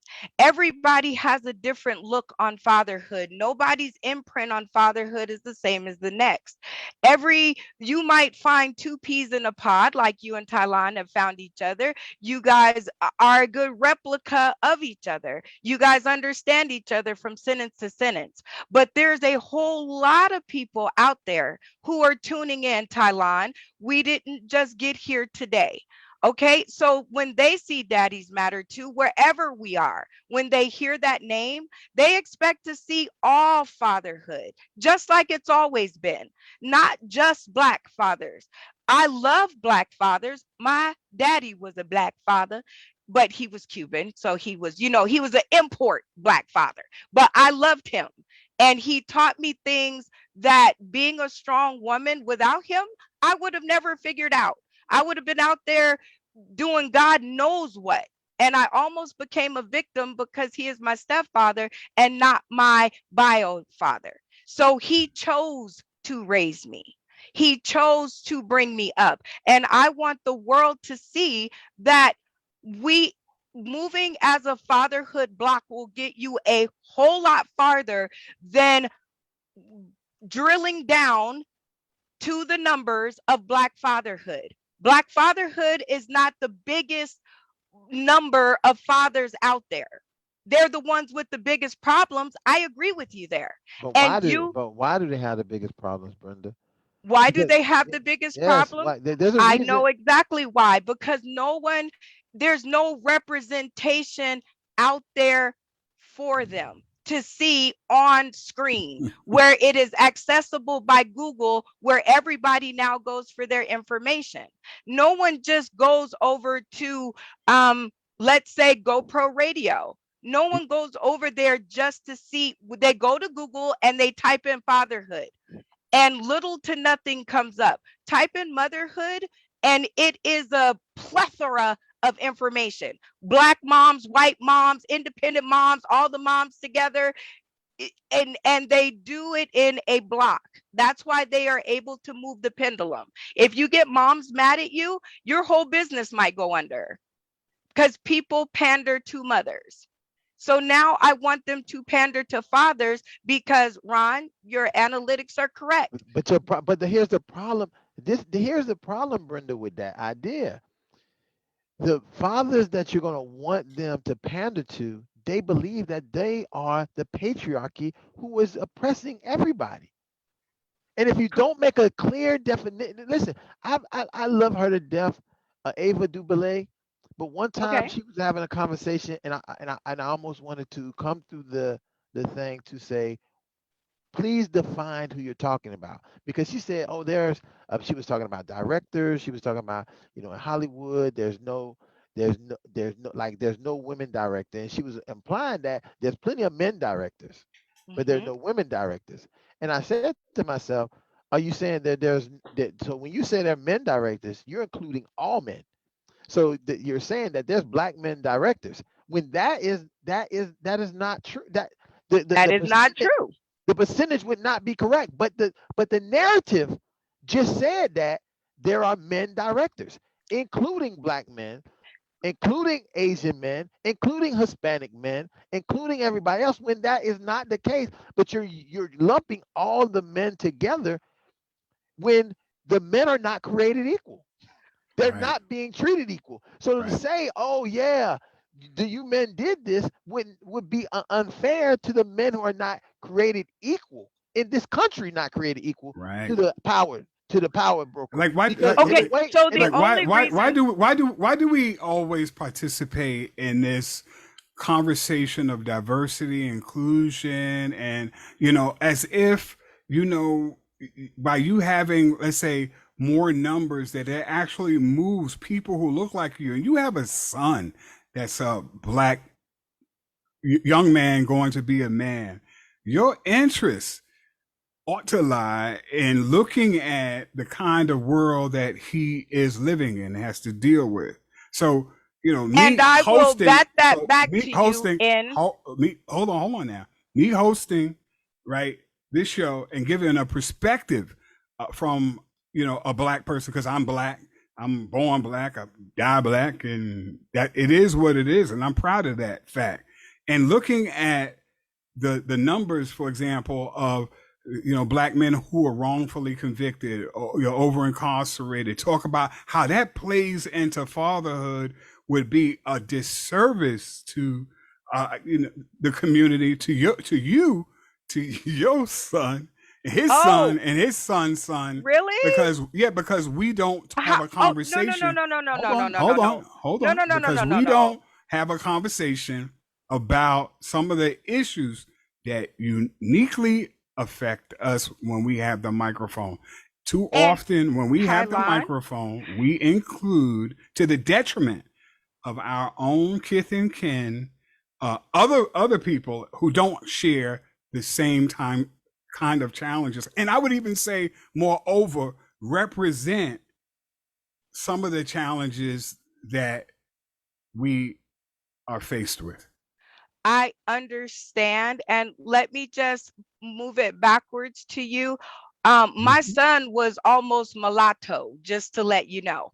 So my son was almost half Caucasian. I missed it for about a year. Okay. So that's how that went down. So therefore, uh being all fatherhood is important to me. And him as a black man, he is my cause, not black men, not black women, not any other color. Like, I don't care. My son is my cause. So we are going to use all the tools that we've collected along the way, and wherever we can go, and we are going to make what we want out of our life. And I think if a lot of us had parents like myself that opened their eyes up to diversity, it doesn't mean stop being a black man. You can't do that. So therefore, it is okay that you are the point of view of the pro-black, the pro-black father. I've had many on the show in my time. Shout out to JF Clay. Shout out to Michael Anthony Jackson. I have had plenty of pro-black fathers on my show. But you know what? Shout out to Adam, Scarlett. I've also had many of other fathers. And that is what this platform is. You are here to represent one thing, but you can't make the whole show about one type of fatherhood. It will not grow, because black fatherhood will alienate everything else and in fatherhood, and I'm trying to go up and not down.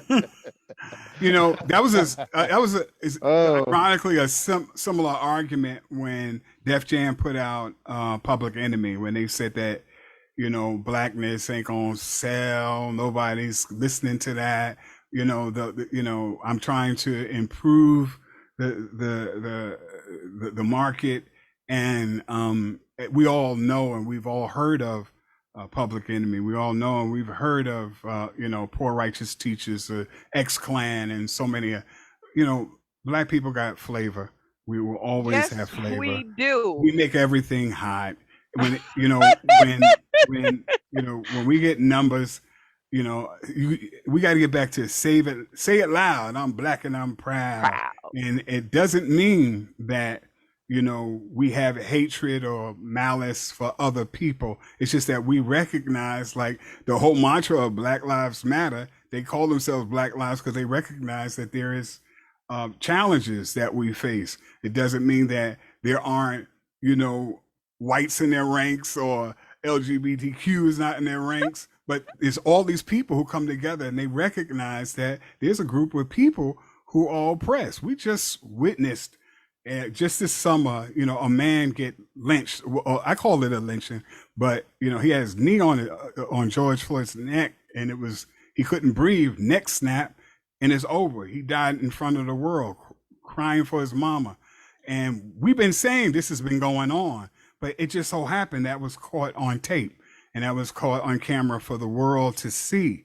And to say that, to talk about all these challenges, and I've said this before, and you was on the show when I said it, that all fathers aren't created equal. We looked at, and I read the article and statistics about what happens to black fathers when they go to family court. There's disparity. And to have a show to talk about black daddies matters too, right?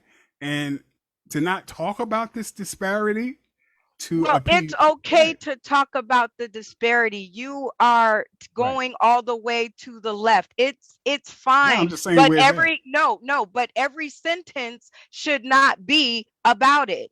Not on this show anyway.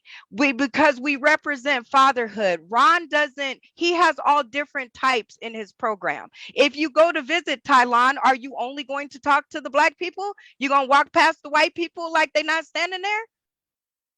That's what I'm saying. In this program, we are set to help and talk to and represent whatever point of fatherhood we got. We're here to represent it in front of the world. And unfortunately, in our world, it comes in all different types of flavors. I'm still trying to figure out what my real bio dad was. Okay. Because he was way, way, way light skinned. So I don't know. So all I'm saying is fatherhood, you can talk about the things that impact every avenue of fatherhood. We have tons of weeks to go. We have thousands, millions of fathers to hit. So every point of view coming from one person or the next person, because there's only 2 points of view coming from this show at this moment. And there should be more points of view, because no, I don't plan to change your point of view, Tylon. Don't even want to. I love it. Strong, black, proud, love it. Ron, Mhm. you are a teacher. You are someone who helps, fatherhood of all sorts. Yes, do you have a special love and emphasis on your black father? Absolutely. But you help all, and that is your reputation. And that is what the show is about. The show is about representing all of fatherhood. Your problems ain't their problems. Their problems ain't your problems. But you guys can create a fatherhood to listen to each other problems and maybe make a resolution to the problem at hand. That's how you move the pendulum. I agree, Brenda, but I just say that sometimes that doesn't play out.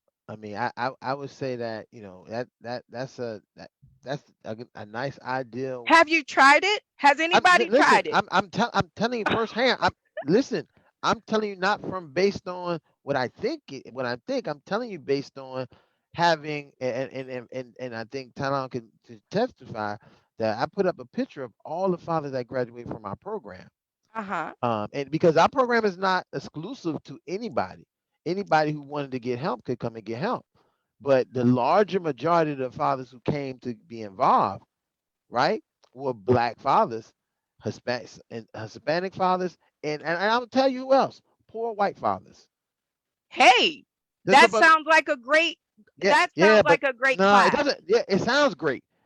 You saying it sounds great, but it's not great because that our program would not be ending if Winchell fathers was about fatherhood because they wouldn't want to Mm. see us falter because they believe in fatherhood. So Mhm. I see it. I understand what you're saying, but I also understand the complexity of the idea that to say, oh well, I understand if Talon says too many things about this, but in a large majority of things, we can't let the elephant in the room not be identified. That if we Mhm. wanted to make what we wanted to, the white patriarchy who are real fathers, who is the fatherhood, will not associate, even if we're talking what fatherhood is, because they don't consider their fatherhood our fatherhood. Mm. Yeah, and let me read some messages because we got some folks chiming in. Jacqueline Bannon says, "Hey y'all, loving the conversation, listening at work. Question: do you need Black Hollywood?" And then Kathleen Blanco says, "This is a great topic, great conversation, everyone." Yeah, so I'm not going to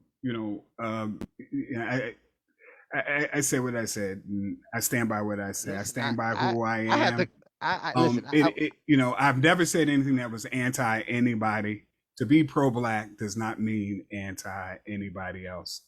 And if people see that and they lens that, that's kind of like where they're coming from. And I think there is a fear or a concern that, people, in this idea of us trying to be inclusive, that we're going to somehow be popular. Everybody's doing that. That doesn't make you interesting. It doesn't make you more irreverent or edgy or cool because you include other messages. It makes you look sometimes inauthentic and corny. But the reality is that there are unique challenges to a specific group of people who look like me, who look like you, Brenda, who look like Ron, who looks like Lakota, who looks like Kathleen. She doesn't get a plastic. I think she's probably a lighter complexion. She's lighter than Jacqueline. And you will be stopped, frisked, or whatever, harassed or whatever.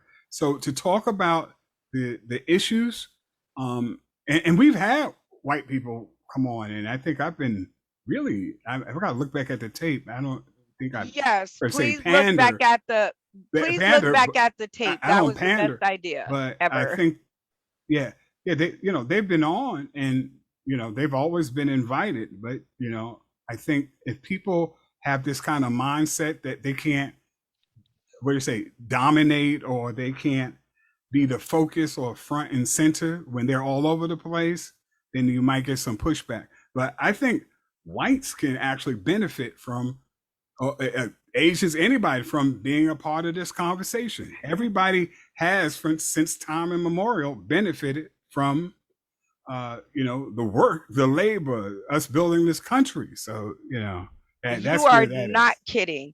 There are a lot of people who benefit. I'm glad you brought up building, because there has been a lot of backs that the name that you speak, Daddy's Matter Too, has been built by all, not by one. So just the fact that you're able to speak the name and it means something to somebody out there, it wasn't all built by one. It was built by all. Over 500 fathers served on my screen, and each one of them has had some concerns about the show and its direction and their participation, if needed or not needed. And I want to let them know that this is our show. It always has been, always will be, and will be into the future. Over at GoPro Radio, we love it over here, but by all means, knowing Tylon, we want all points of view But represented. but Brenda, let me say this, and this is what we actually. This is a great, as we get ready to come to the end of this. Right, a it's so great- juicy. No, it's a great place that this is what we initially started this conversation, because we started the conversation about people being active and involved in whatever they were going to be active in. And I think that when my definition had always been about diversity means is going into a room and sharing your experience so the other people in the room can know it. But if you never show up Absolutely. into that room, the people are not going to say, "Oh, let's take on." This is what we was just talking about. No, if you don't have the person in the room to say, "Hey, this what you're saying is cool, but let me tell you about my experience of this and how it operates for me." If those people don't come to the room, the people who are in the room are not normally going to say, "Oh, let's take a look at what these other people are doing outside the room," because guess what? They'll be wrong because they don't know. They don't that you can't speak for someone else's experience. Have you ever walked into a room where you felt unwelcome? Do you feel safe to walk in and just start spewing your experiences? I guess Absolutely. exactly because and here's a very valid point. Maybe because of my personality and know that a closed mouth will not get fed. Okay, so I am going to call, as my son calls it, cap on both of you. Both of you guys started out on my show. I don't know if you guys remember, but I do. Ron, I remember when you came into the room, it took me forever to get you warmed up to the idea of other fathers. Once you did, you were off and running. Tylon, you the same. No, No no, no, no, no, room. no, no, no, No, hold on, hold on, hold on, hold on, Hold no, on, no, no, hold on. Let hold me be very on. clear, Let me finish. but you're describing something that is not true. What it was is I didn't do things because it was not my. This was your show, and I have a very as a facilitator who runs something and who does things. I know what it means to not overstep, because listen, I run my own thing, and you can find yourself going and I've seen people do it. I've seen people come on here and begin to run this as if it wasn't a open session for everybody. I've seen this happen in many settings. I wasn't going to be that person, because if I want to voice my beliefs and opinions, I have my own platform to do that on, and I do Absolutely. that, and I do And that. So let's stop there. I said, have you ever entered a room and felt unwelcome? That was my question. no, And the I don't care about being unwelcome, because I'm already unwelcome in the skin right. I am Well, as a I black do. man. Right. Period. Well, I Period. do. I feel that you guys should feel welcome when you come into a room. I feel your points should be taken under consideration. The things that you say, the issues that you feel, because it is all about fatherhood. So I want to make sure that whenever fathers are coming in, no matter what color they are, that they feel welcome to a platform that cares about hearing so their here's the point of issue. view. So here's the issue, right? There has been no time that I personally have made anybody feel unwelcome. Ron has not made anyone feel unwelcome. Jacqueline, matter of fact, we tout, and this is just across all shows that I do, whether my personal show, the GoPro radio show, I bend over backwards, almost touching the back of my head to my heels, making everybody feel welcome. I state in the beginning, I tone set. I say everybody is entitled to have a voice. Matter of fact, that we will agree to disagree. I remember Absolutely. debating with you about having women included and more women. So in Yes. terms of diversity, hold on now. In I was terms of agreeing. hold on. Okay. So in terms of diversity of thought and idea and engagement and participation, I've been very mindful and inclusive of not just others, but other genders, other ages, and all that. Because I felt in order for this to be a robust show, to put it in a direction where I think, more people and more voices could be included, because I actually advocate that more voices make society better. People who are not coming or not interested in coming, as soon as they hear a black man talking about black issues, and that's when white supremacists in their mindset feel like, oh, I'm not invited, I'm not coming. So Nope. hold on. Let me Sorry. finish. Hmm. Let me finish. Because at no time, and I'm glad these shows are recorded and uploaded, have I made anybody, like, I've insulted anybody, someone, or I diminish their thought, even if they disagree. I want people to know that if I'm involved with it and they disagree, I'm going to let them be heard.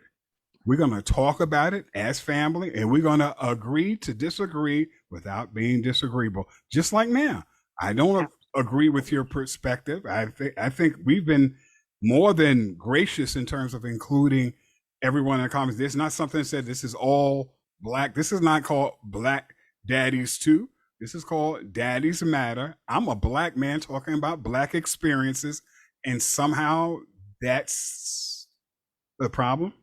No, I didn't no get it. problem at all. And unless Okay. the whole entire show is black perspective, even when there are others in the room. And I'll hit you with this one, which is one of your own, Tylon. Mhm. Analytics don't lie. So, as I've been here, I just want everybody to understand and hear my voice and hear it clear. As you always say at the beginning of this show, Daddies Matter Too is a Brenda Brown brainchild, brain trust. Brain trust. And my brain trust always has included all fatherhood. So in every episode, I have always managed to include all of it. Now, in the back end and in the interim, that only Black fathers show up, as Ron does, you work with what you got. However, if the environment is more inclusive than exclusive, then our cast will grow to the rainbow that it used to be. The reason that I came to Zoom and I came to GoPro Radio and I chose to bring my brain trust over here is because that I enjoy the all-inclusive format that is you, Tylon, and GoPro Radio.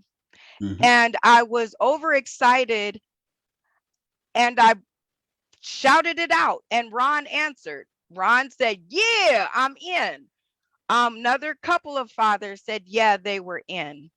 And everything is a developmental process. When I was on my own platform with Daddy's Matter too, I was able to do a lot of things on my own and design it the way that Brenda saw fit.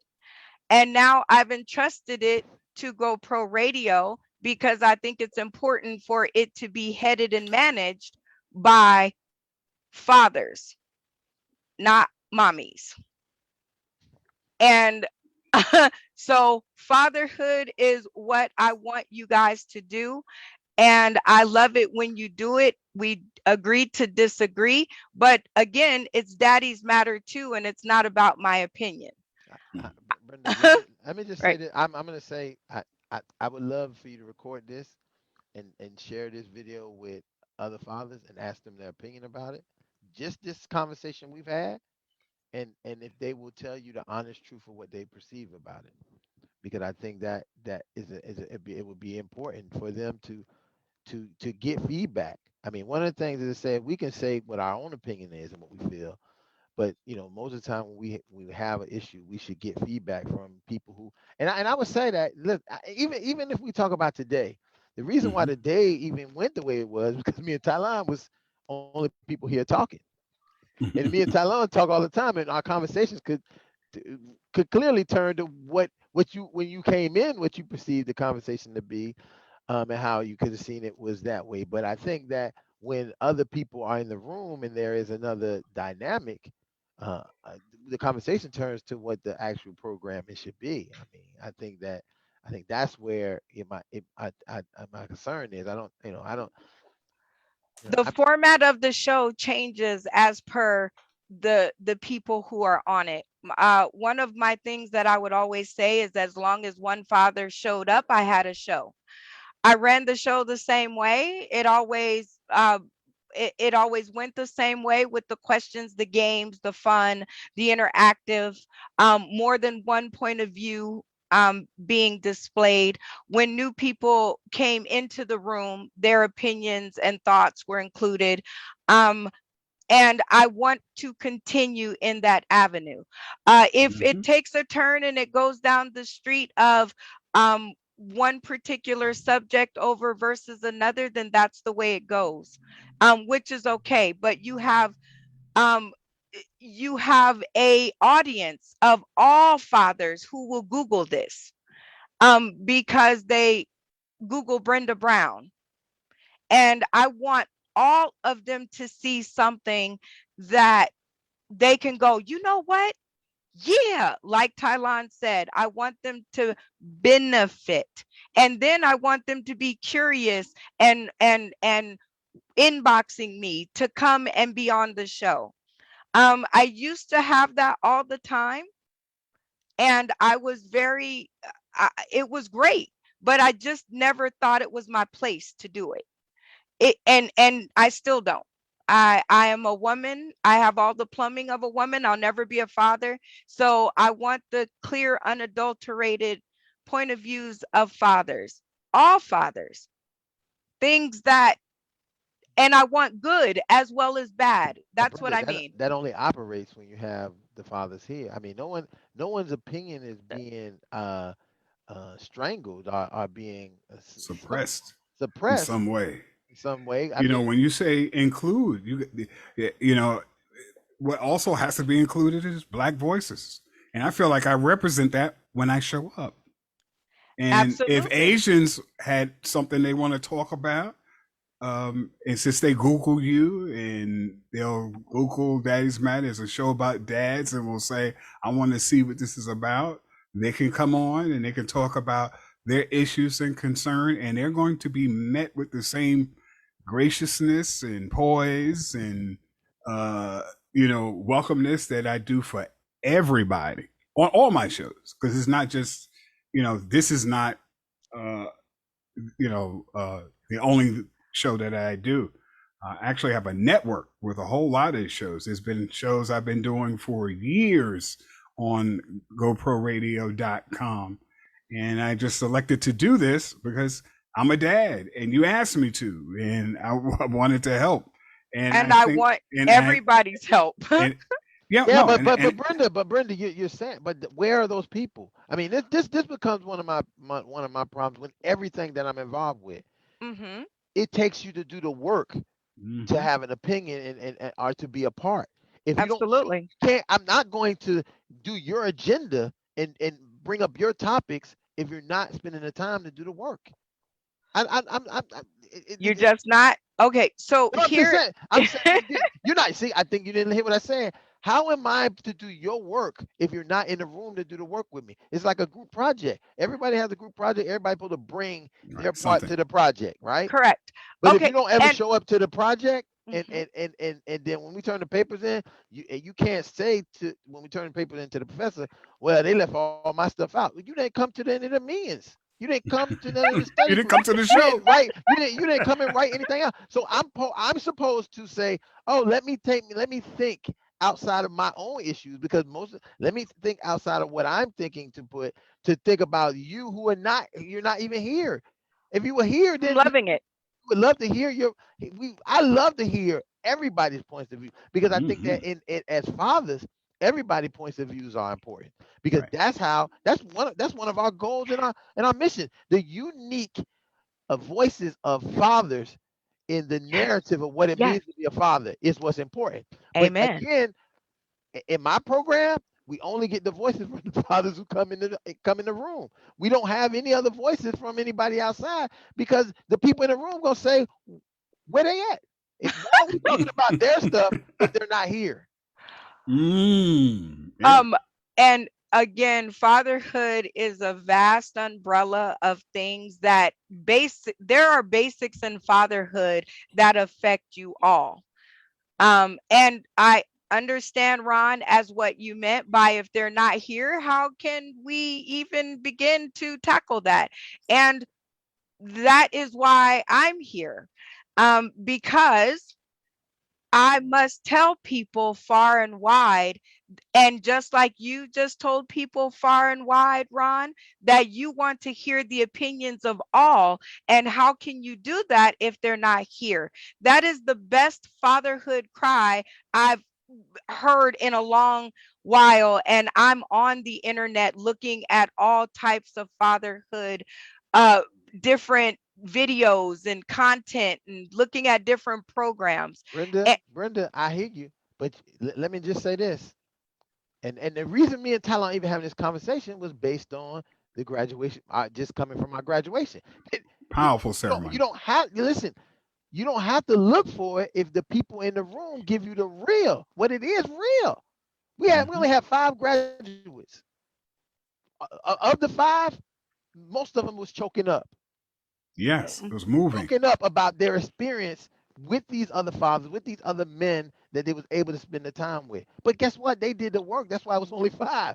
We didn't have 28, 30. We had 5 because they came to do the work. Mm-hmm. So people out there far and wide, if you're listening today, tomorrow, and beyond, come and do the work. It is an all-inclusive platform. Come and do the work. Be a part of the fatherhood tapestry and conversation. Daddies, girls, men who are going to become fathers one day, maybe not. Come and get this to which we try to show a different point of view. And in fatherhood, that's all we want around here, because we're not anti-mom, we're pro-dad. And that's dads of all colors, black included, Tylon, Mhm. just in case, I have to remind you a couple of times via live video. It's cool that without Black fatherhood, I wouldn't be who I am today. So there is Absolutely. no way I could ever be including of another race or creed in the thank yous without thanking my father. So Mhm. Black fatherhood is always represented here, but also so is everything else, because there is a moving block of you guys out there that if you guys do like motherhood did and band together, the power that you will wield as fathers will at least get you off of the bench. Okay, at least you could maybe change one or two things, because a lot of people who are in higher places with power are men, and those men are fathers. So the one thing that you can appeal to them with is fatherhood. You can't and they can appeal to you, fatherhood. They want to get into your heads as much as you want them to. You just don't trust many people. We were talking about the issue of having a place where you can open your mind and yourself to trusting individuals to bring you things that you may need to dig yourself out the hole. And if I was that way, I wouldn't trust men, period. I've been beaten to an inch of my life and lost a baby.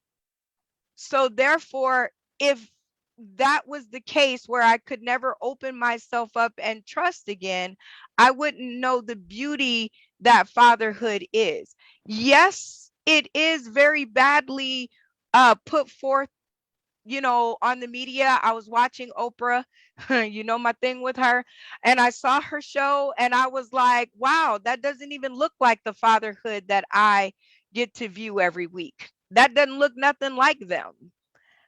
But it was a view of fatherhood, and we need to make it to where we can get to see Oprah, I guess, because more eyeballs are on her.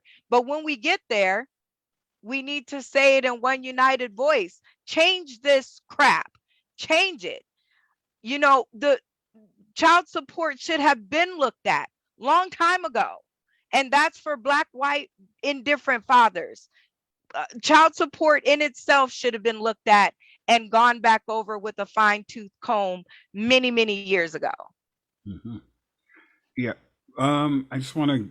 It's like 8:18, guys. We went into overtime. This was a wonderful conversation. We're going to continue this conversation next week. So we invite everybody. Okay, we want everybody to come. Thank you. Women. When I say everybody, women, young, all ages, all over the spectrum, to come on and hear about the Black experience. From Tylon. From Tylon. You want to hear other experiences from other people who come on, because I would love to, talk to other folks about, their challenges and see where there's some synergy, where there could be some synergy. I just want to also acknowledge, and because my passion is the wrongfully convicted, and it's a brother named Terrence Rice who's serving 35 years for a crime he did not commit. He's actually and factually innocent. And I know every time that I get on my platform, even on the GoPro Radio Revolutionary Party, I talk about the wrongfully convicted. And I just want to also mention that there's a Philadelphia man, and his name is what was oh geez, let me look at it, because I want to make sure it's Curtis, right? Curtis Crossland. He was, Brenda, wrongfully convicted, right, of murder. And he's finally free after spending more than 3 decades, 30 years behind bars. And he was convicted of murder and freed by evidence that was on file for more than 30 years. So he could have been free 30 years They had this information on file, so all of a sudden this information surfaced, and he is now free. I'm so glad that he's free. Was he a father? Yeah, Was he? we're A, going. was he a father? Yes, he was. So Exactly. none of them other fathers thought about looking at. Never mind, Exactly. I'll leave it. You know what it is, and so you talk about 30 years of a human being's life. How do you even begin to calculate some kind of reparations? How do you even repair that? You're talking about 3 decades, and yeah, he's a father, and his whole family, the whole community, has been impacted by him not being in the community. He could have been another Tylon. He could be another Ron. He could be another, Brenda Brown's son or father. It's people have to understand when they remove these people out of the community, and what's lost. It's not just that person, and it's really to the benefit of the corporatists, because it's so much money being made and locking people up. So I want to see everybody next week. We're gonna have a great conversation, and I'm gonna leave with a trailer. I'm gonna share my screen. It's called King James, and it talks about fatherhood. And I hope everybody's gonna check out this movie. And I'm gonna see you guys next week. Uh-oh, I don't hear it. Let me do this again. Homework. Tundi's first in her class. Lynn. What's going on? Everybody okay? They got a call. Said there was trouble in the house. Oh, okay. Yeah. Okay. You all need to look around. It's a little wet for practice, don't you think? Don't the girls have schoolwork to do? They do their homework. Tundi's first in her class. Lynn and Isha are too. Now, I don't even mind you saying we hard on these kids. You know why? Because we are. That's our job, to keep them off these streets. You want to check on the kids? Let's check on the kids. We got future doctors and lawyers, plus a couple tennis stars in this house. The chances of achieving the kind of success that you're talking about is just very, very unlikely. Okay, you making a mistake, but I'm gonna let you make it. Watch them hit a few balls. All right. So tell me your names again. I'm Venus. I'm Serena. So what'd you think? I wrote me a 78-page plan for their whole career before they was even born. Yeah, baby, yeah! These girls so great, how come I've never heard of them? They're from Compton. It's okay. They're just not used to seeing good-looking peoples like us. She's nervous. Make a step up.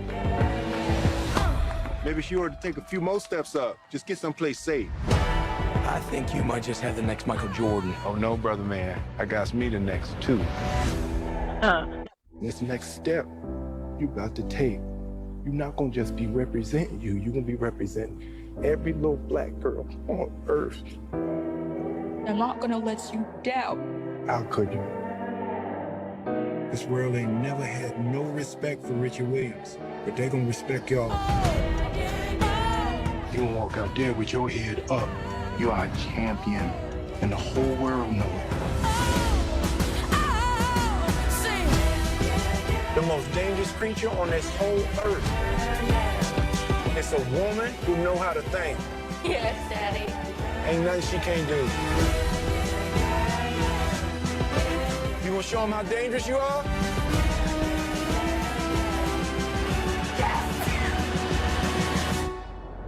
Venus and Serena gonna shake up this world. Venus Williams, who is your best friend? You, Daddy. Serena Williams, who is your best friend? Venus. Then you. That's Then you. After unbelievable. Venus.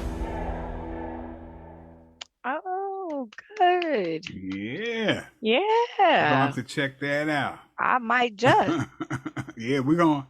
I got some issues. I know you guys gonna know. I'm gonna be farting in that room next Oh. week. When we talk about this. All right, guys. I'll see you next week. Until then, peace, love, and hair grease. Talk to you later. Bye-bye. Bye. Bye, everybody.